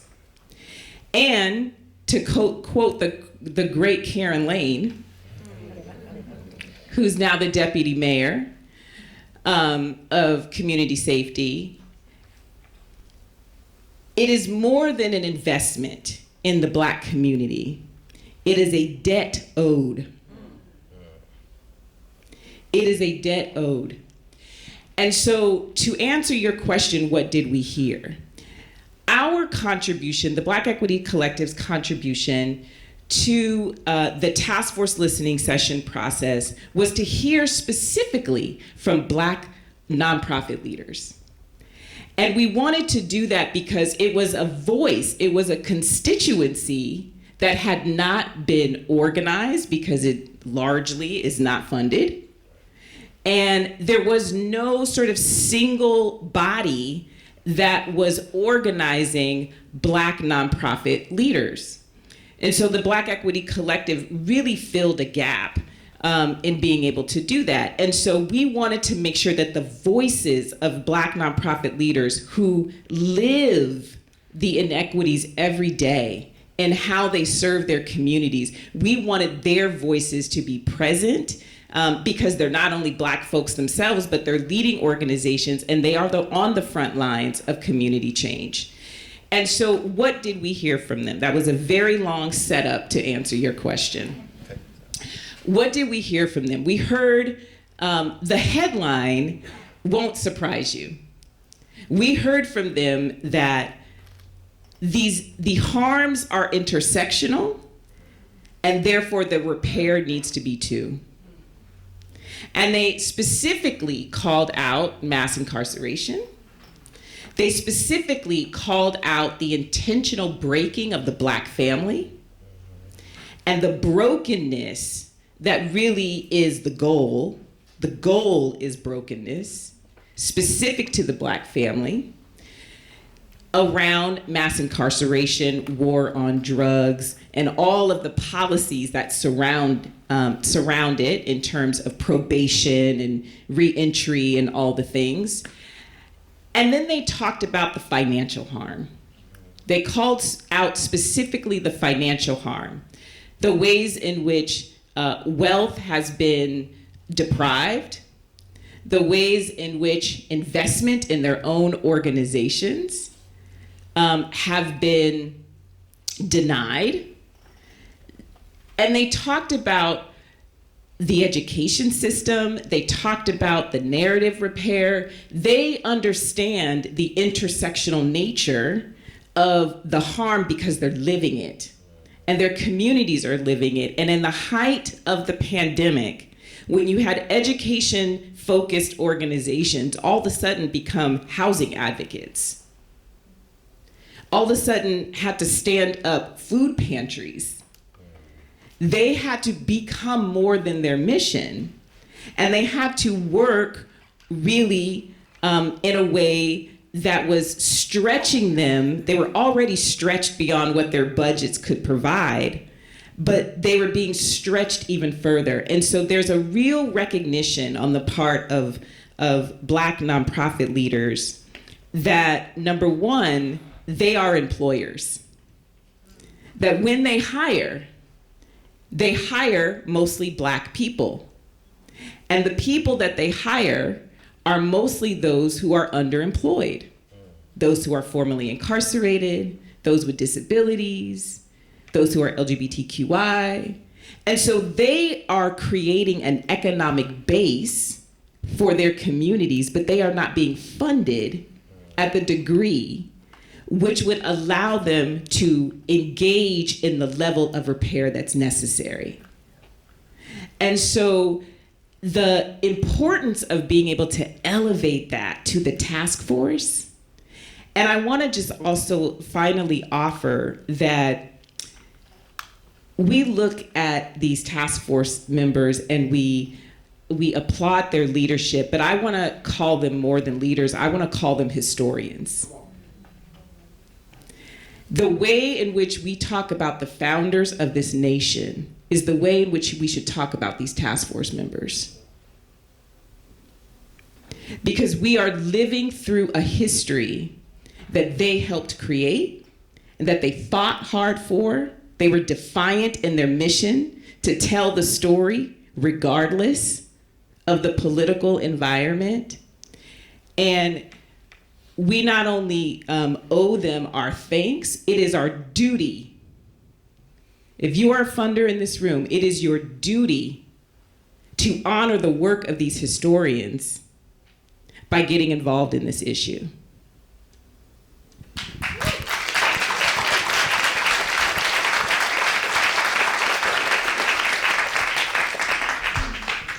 We can be here all evening, folks. I wonder if you two can just say a little bit more about how the state has an obligation to remedy some of the inequity in giving, both for institutions, but also as a matter of reparations and repairing the harm and trying to shore up all the needs that result from centuries of indifference and inaction. Do you want to start? They just heard from me, so take it away, brother. Maybe I would address it in two ways. Number one of the harms that was created throughout, the last few decades was really what Casey spoke to, right? A dismantling of Black institutions. I think about what was done to the civil rights movement, to the Black Power movement, right? What happened during the 80s. Again, shout out to my colleague Kevin. He talks about my generation as almost being a lost generation because we lost a lot of our leaders that we could have looked up to in this work. Now, thankfully we had somebody like an Anthony Thigpen to guide us. But a lot of that was stripped, right? Or folks had to leave the country to survive. And so, one of the things that I think is our goal through reparations is to replace that, right? To rectify that, to repair that, and actually have strong, permanent, to use Casey's words, Black institutions that are able to be, like she said, anchors in our communities.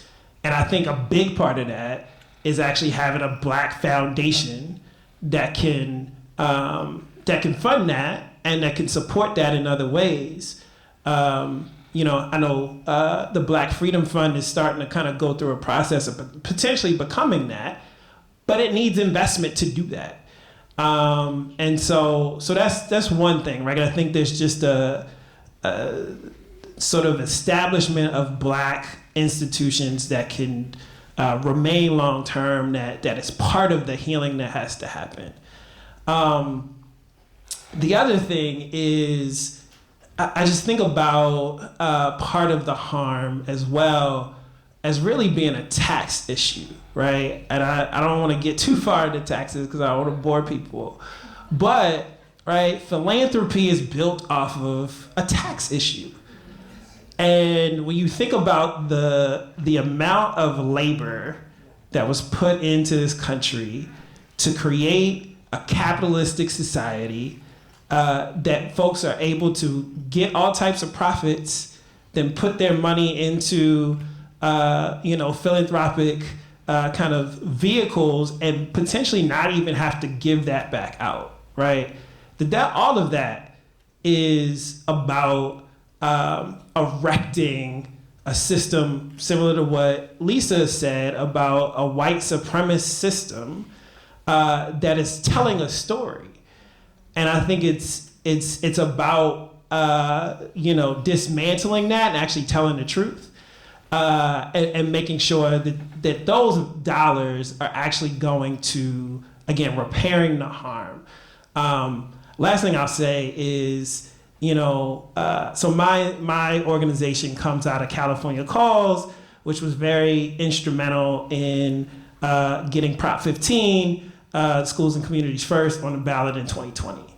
And we know that Prop 13 is a backlash to the civil rights movement, right? That there are white rich folks who saw Black progress and decided to, that they didn't want their tax dollars to go to this Black progress, this kind of, multiracial democracy that was starting to be built. And it reminds me of Heather McGhee's book, The Sum of Us, right? That folks will literally take away benefits for all of society just to keep it away from certain people. And I think, right, that investing in the Black Freedom Fund is about undoing that type of thing, right? That we're almost doing the opposite. We're saying, no, we're not going to take away benefits. And in fact, we're going to give it to the people that were harmed. And out of that is going to come benefits for all of us. And so that's why I think it's important, right, for the state to really step up in this way. Yeah, and I'll just add that, we just need to be honest about the fact that so much of the structural and systemic racism is a result of state-sponsored and state-sanctioned violence against Black people.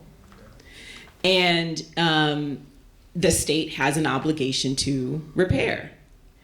And what we saw in the pandemic in 2020 is that, like that, talk about the power of narrative, like that, Black folks went from low-wage workers to essential workers. And all sorts of people of color, just like that, went from low-wage workers to essential workers. And what happened? All of y'all in here were called upon to subsidize the state. And how many pooled funds got stood up across the state to move resources to low-income communities who were suffering.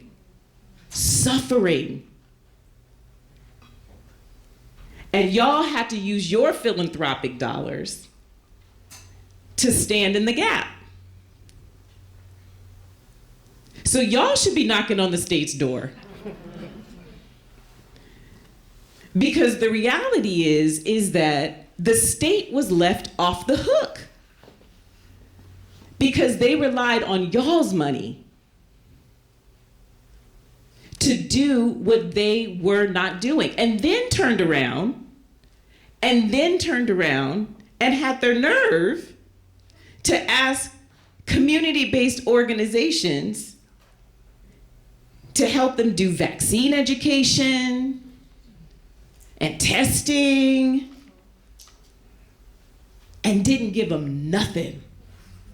Had their nerve to say, oh, but now we need you to actually reach your communities because we need to get these vaccines out. We need to get these PPE out. We need you.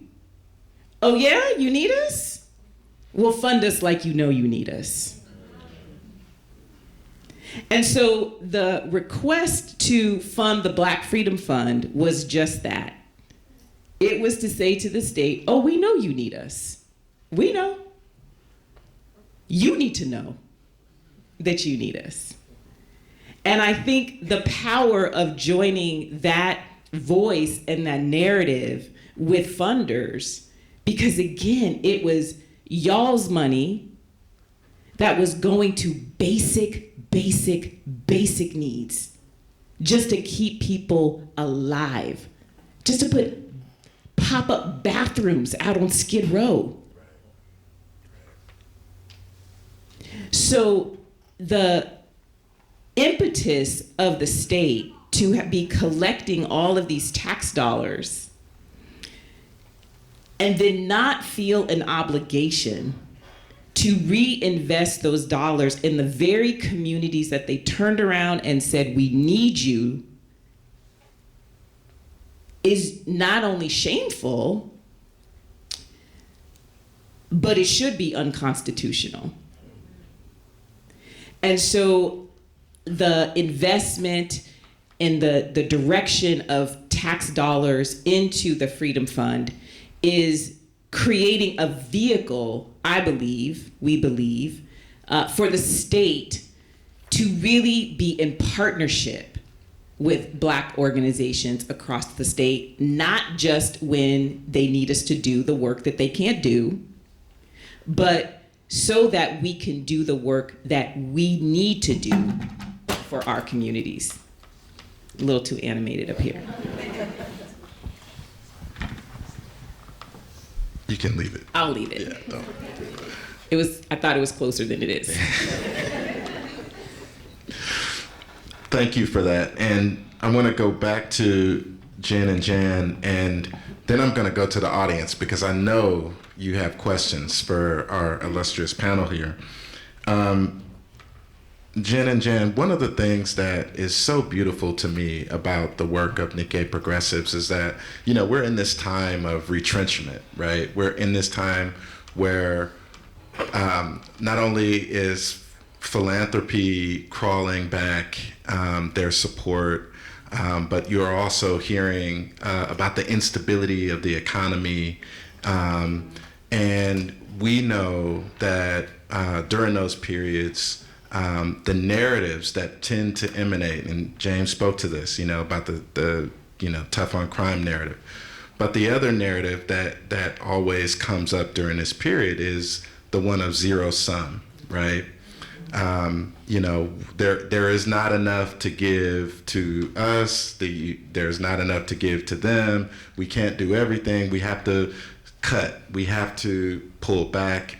And what I hear in the Nikkei Progressives work is an inherent kind of rebuke of that, a belief in more, a belief in solidarity, a belief in shared values, and really kind of organizing around principle. And I wonder if you can say a little bit about how that has come to be. I mean, because it doesn't, to me, those types of things need to be cultivated and worked on and discussed. So I wonder if you can just give us some insight into how those conversations play out in the organization, whether they happen at all. I mean, maybe it's just a benevolent place and none of us are the wiser. But, it would be helpful to hear how you actually sew in those values within the context of your work. Oh, okay. Go ahead. Maybe I can start off and I got this. Thank you for that question.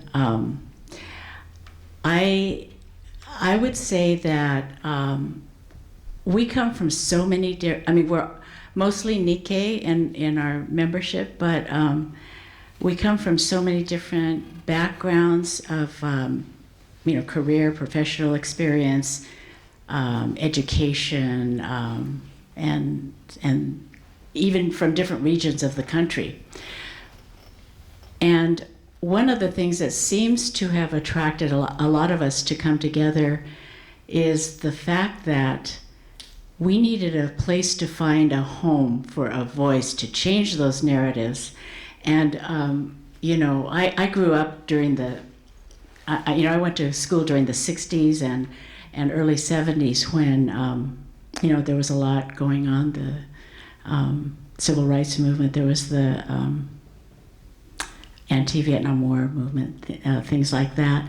And we, a lot of us, were able to become involved in the, supporting the civil rights movement, but learning from that, also being part of the Asian American movement. And then at the same time, we're a group that is multi-generational. So we find a lot of ways that we learn from each other. But we did want to have an educator. We did want to be in a sort of learning space. I think that's one of the things that we seem to all agree on and need in order to feel like we can be equipped to find a voice and to also be equipped to move forward. I mean, we're not social service. We don't provide that kind of service that a lot of nonprofits do. I don't want to compare us to nonprofits, but we're not in that world. Some of us maybe have worked in nonprofits, though, outside of Nikkei Progressives, and we wanted to be able to have a political voice as well. I think we've talked about, there's been a lot of conversation about narratives, and that's definitely one thing that we want to do, which is to change the narrative. A lot of us learn so much from those stories that were told during the Commission on Wartime Relocation and Internment of Civilians hearings. So a lot of us learned about the experience for the first time, like Jen is saying, from her grandparents. My grandparents were in camp, but they passed away before I could even learn about it, and things that are getting erased are happening all over. We know this because that's a fact. That's the reason why we don't know about Black history. Black history is American history. Japanese American history is American history. So we're not trying to duplicate anything, but we are trying to find new ways, new paths for really moving things forward so that we can begin to gain more momentum, build momentum, and learn what it takes for liberation for everyone. Yeah, thank you, Jan. I would just want to add on a little bit to emphasize that the work that Nikkei Progressives does, for me, is so meaningful, not just because of the solidarity work, really wanting to be there and stand up for other groups experiencing oppression, marginalization, all of these things, but because of the multi-generational aspect, like Jan mentioned. So as one of the younger generation folks, I just see the leaders of the Japanese American redress movement still active today, fighting for anyone that just needs a little support, and we all need support. So I always think of those Japanese American redress leaders saying we could never have achieved reparations without the support, like Jan said, of various Black leaders and organizations at that time. But it's not just because we received redress that we want to be there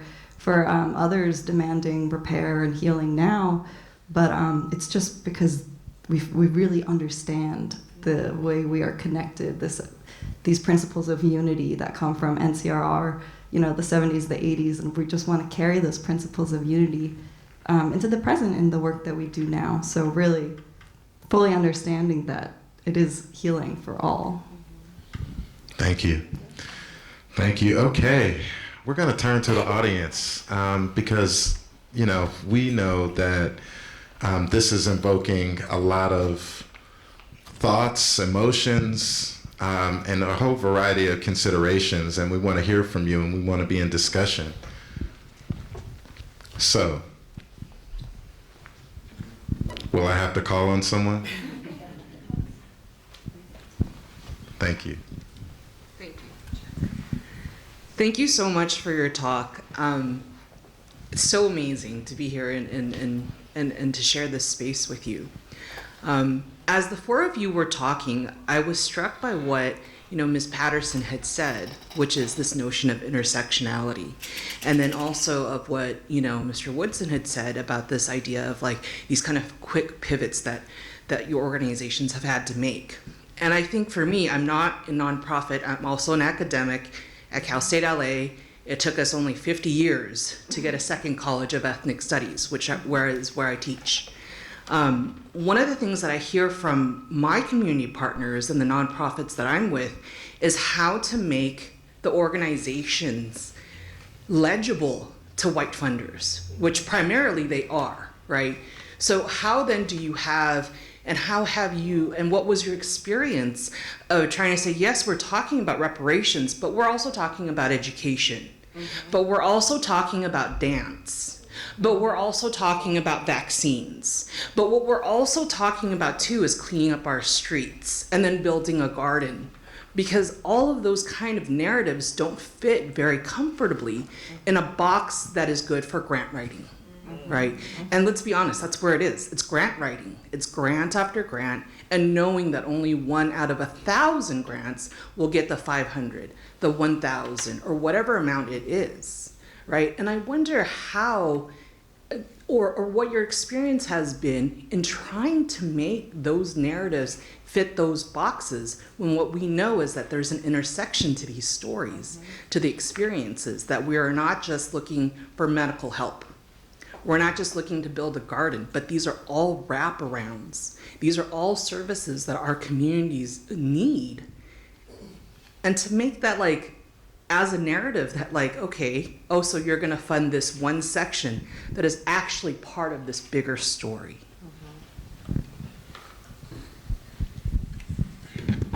I'm happy to take a crack at it. I really appreciate your question, especially for the audience in the room. I want to say that, and what I appreciate about Nikkei Progressives and your work, and the ways in which you all really held reparations for Black folks before we were really able to. And let's be real about that. And part of, I think the answer to your question comes from the recognition that Black folks have been really beat down by this country. And so to have another conversation about reparations was like, we just didn't see the possibility. But folks like Nikkei Progressives like held the possibility for us, because you saw what was possible with your own community. And that's why the intersectional work is so important. That's why reparations for Black people are so important, because it's about the possibility of what's available to every other community, about all of our communities being able to get our needs met. And when you ask the question, how do I handle this with funders? So in full disclosure, y'all, if you know me in the room, you know that I sort of straddle between the philanthropic world, where I do grant making, but I'm also sort of in the nonprofit world. And that puts me in a particularly unique position, because on the one hand, I'm your peer. And on the other hand, I'm a grantee. And what I can say to that question about how do we frame, I would answer it in two ways. Number one, I would say you have to frame the possibility. Funders have to understand the possibility, and why funding XYZ thing contributes to the possibility of what we are actually trying to envision overall. That's number one. The other thing I would say is that there's a structural way in which we've organized the Black Equity Collective to be an ecosystem. We have 54 and counting Black-led organizations that are in our network that work on everything from education to criminal justice to housing to civic engagement to arts and culture to you name it. And so the fact that we can say, okay, well, if you're an education funder, that's great. We got those in our network. If you're a health funder, great. We got those in our network. So there is strength in the coalition. There is strength in seeing how your work can be joined with others to create a bigger possibility. So that's in part how I would answer your question, is really being grateful for partners who we can actually share a narrative with funders. When Renata talks to me, she gonna hear the same thing she hears when she talks to James. And that is a lot of power in the space as well, in terms of how we break down these funding silos and the compartmentalization of funding. I'm sure you all have more to add. Maybe the thing I'll add really quickly is, so we've been talking about the other issues that you've mentioned. So like the Black Power Network started with a focus on 7 different issues. To Casey's point, what we didn't let me rephrase that. I don't even know if now it's financially expedient for us to actually say the word reparations in our work. Right? Because that immediately gets people to move back, to retreat. We are used to talking about the other issues. I think we have just decided that we're going to be bold and start talking about reparations, not only because it's needed, because it is about shifting narrative. But I don't think we should play ourselves to say that it's exactly okay to just say reparations in philanthropy spaces. For us, it's about, if you look at the task force report, they will correct me, but there's I think there's 14 different chapters. All of the 7 issues that we work on are located in those 14 different chapters, right? So all of our work is reparatory.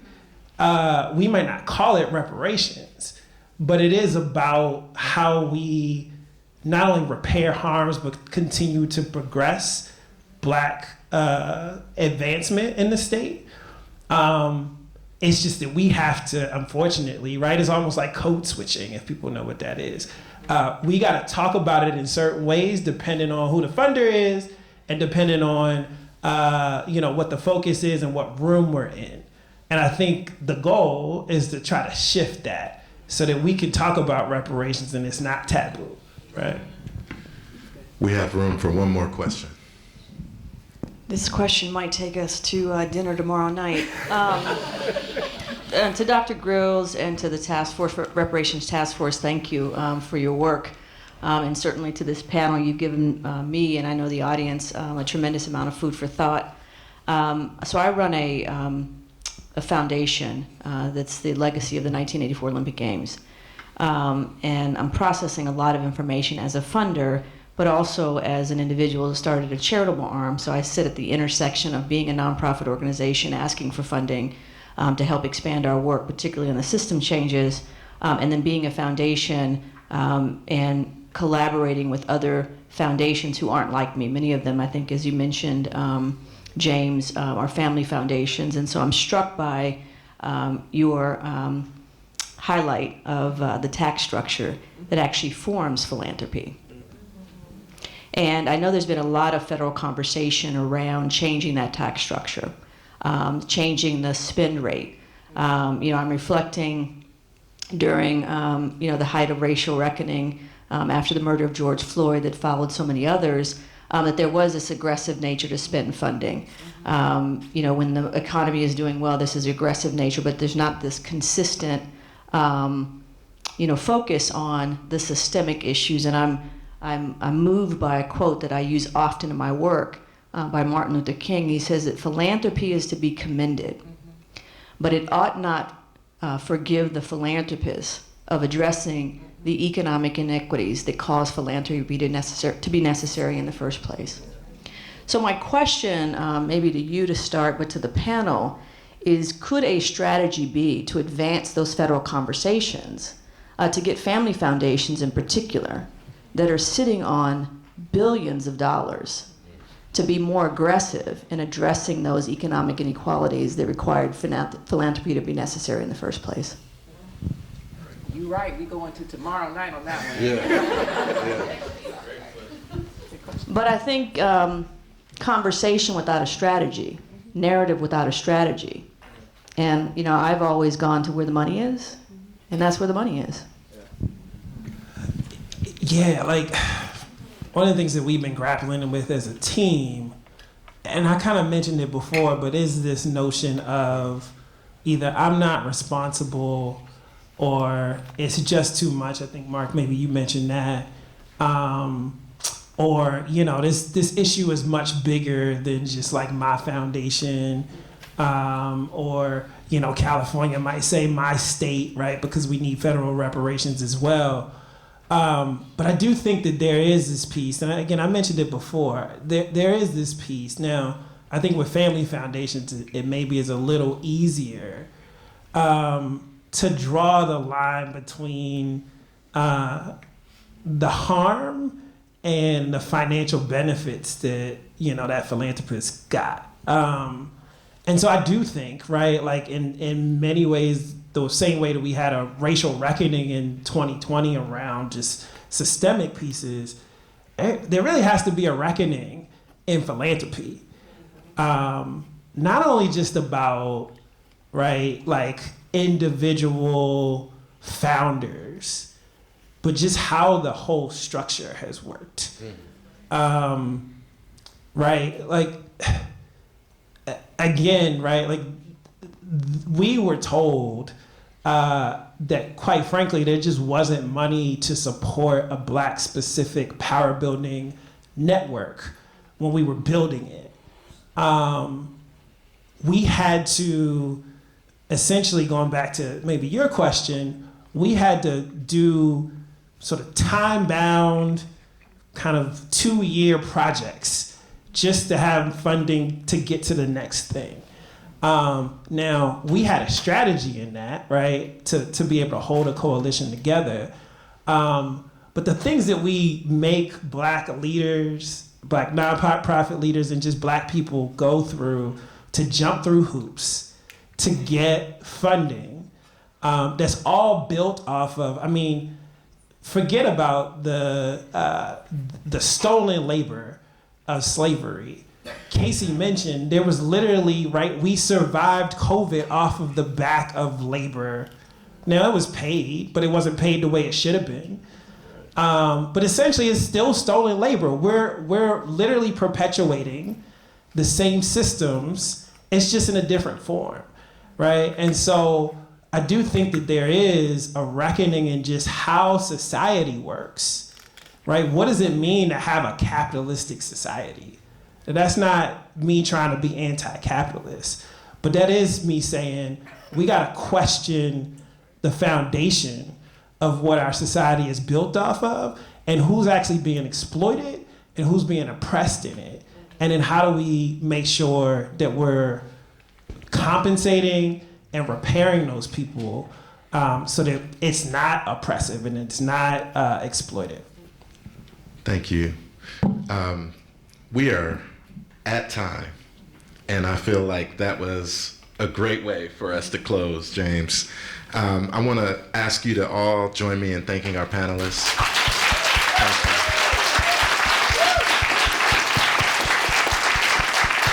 Please.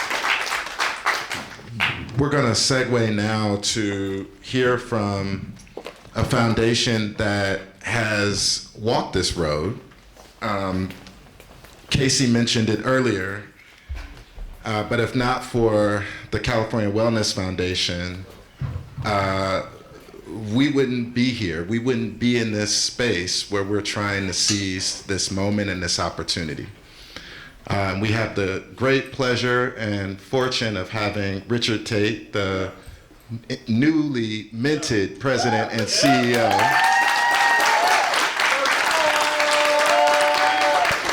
join us and offer some remarks. Thank you, Richard. Thank you, Mark. I want you all just to take a minute, take a deep breath, and just start to consolidate some of this insight and this energy that you've been present for today, because it's a lot. We're here because this is an historic moment, as Casey said, and California has come further than any place in this country in advancing the conversation around reparations. And that's to be celebrated. But there is so much more work to do. And as Lisa Holder said, it is too costly for us not to take action now. And so my hope for all of you is that you leave this space today activated. Activated. That you feel moved to take action, whatever you are feeling.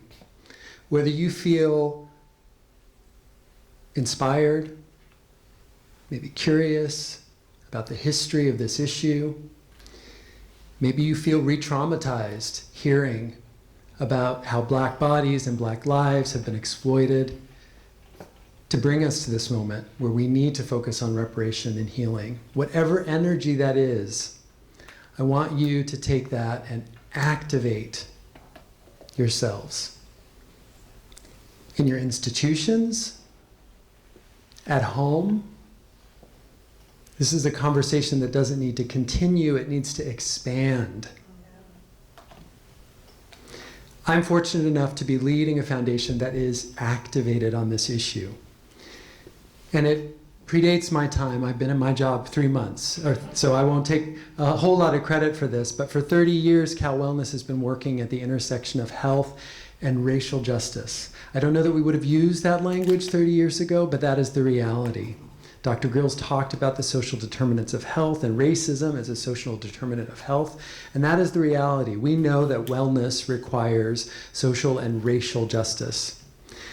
And we have been activated around this issue of reparations, and I want to give credit to some individuals who became activated and made our work in this space real.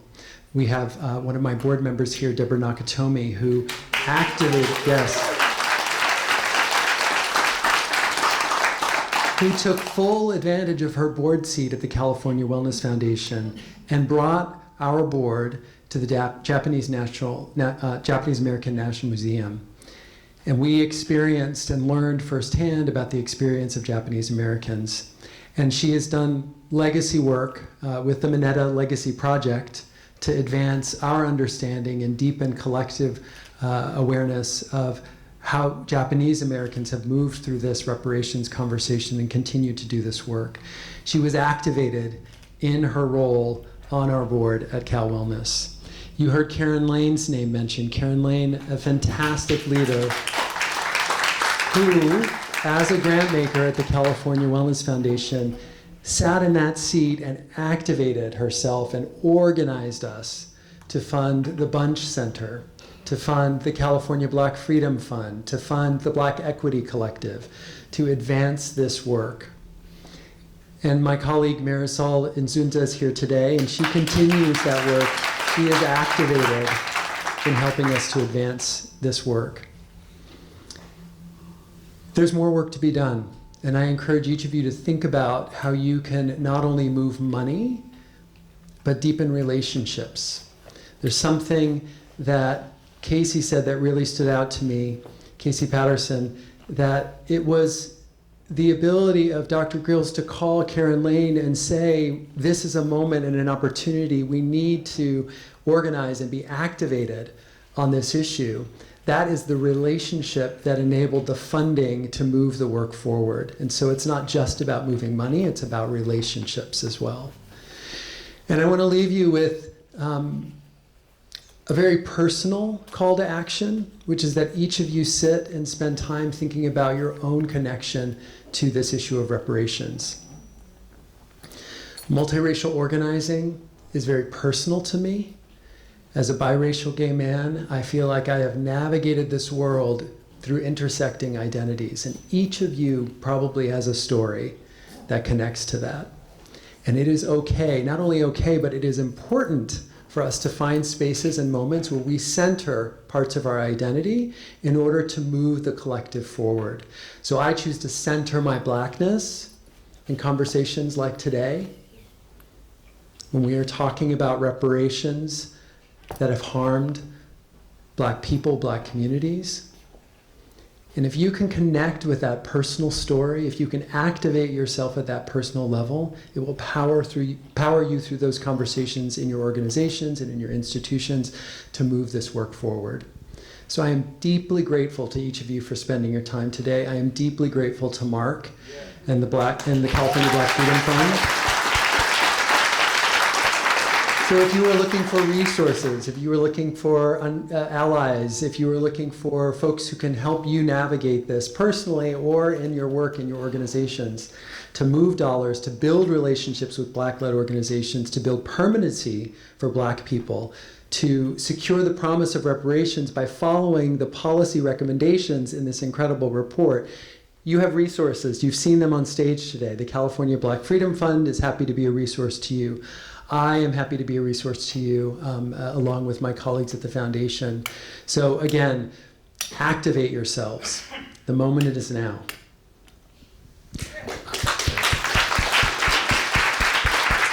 You're going to close? Yes. All right. Thank you, Mark. Thank you. Thank you. So you've heard the call to action, the opportunity, and I just want to recap a little bit of what we should be hopeful for and where we should be looking to inspiration, where we should be looking for inspiration. I'm hopeful because I know in this room we talked a lot about the state and what the state isn't doing. But we have some tremendous leaders and partners at the state level who are here and who are committed. The Office of Civil Rights, the Racial Equity Commission, these leaders are present and participating with their whole selves and activated in very much the same ways that many of us are who don't work in the Capitol or as part of the state apparatus. In philanthropy, our partners at the Latino Community Foundation recently did a polled Latinos in California on reparations. Some incredible responses, very favorable responses that are things that you might not often see, because what makes the news are the things that tear us apart. So I'm inspired by that. I'm humbled by it. Philanthropy California and Catalyst California in particular is organizing in the San Diego and Imperial counties on our behalf and on behalf of these causes. And so these are just some examples, some powerful examples of where we're coming together and refusing to be pulled apart. And I think it's important for us to kind of hold that and continue to nurture and grow all of those many opportunities for us to be better together, especially on an issue that we know is going to face a tremendous onslaught. There is nothing but opposition. What was not shared by Don Tamaki, Lisa Holder, and Dr. Grills is that they've literally risked everything, personal, professional, their lives, their livelihoods, in order to stand up for this cause. And I don't think we really understand that and how much that takes a toll on people. And so, we're asking people to invest, not only because of what's at stake and what, people are actually fighting to overcome, but because it is the only way that some of these institutions are going to be able to honor the really critical work that needs to happen and that people have been leading on for decades in certain cases. Investment is not the only way, though, that we can make good on some of these issues and really stand up and support the cause that we know needs to be furthered. And I think Richard touched on all the many ways in which we can be thinking about leveraging time and talent and our networks and things of that nature. So I just want to thank you. I want to encourage you to stay connected, to stay engaged, to ask questions, to stay curious, because these are the things that are going to help us continue to move forward and continue to prevail. With that, I want to encourage you to join us for a reception at Aratani Hall across the way here. You'll hear from the two drumming groups that are incredible. They're going to be really kind of bringing together this theme of the Black and Japanese American community in the form of music and drumming. And so we hope you can join us across the way. Thank you so much for your time.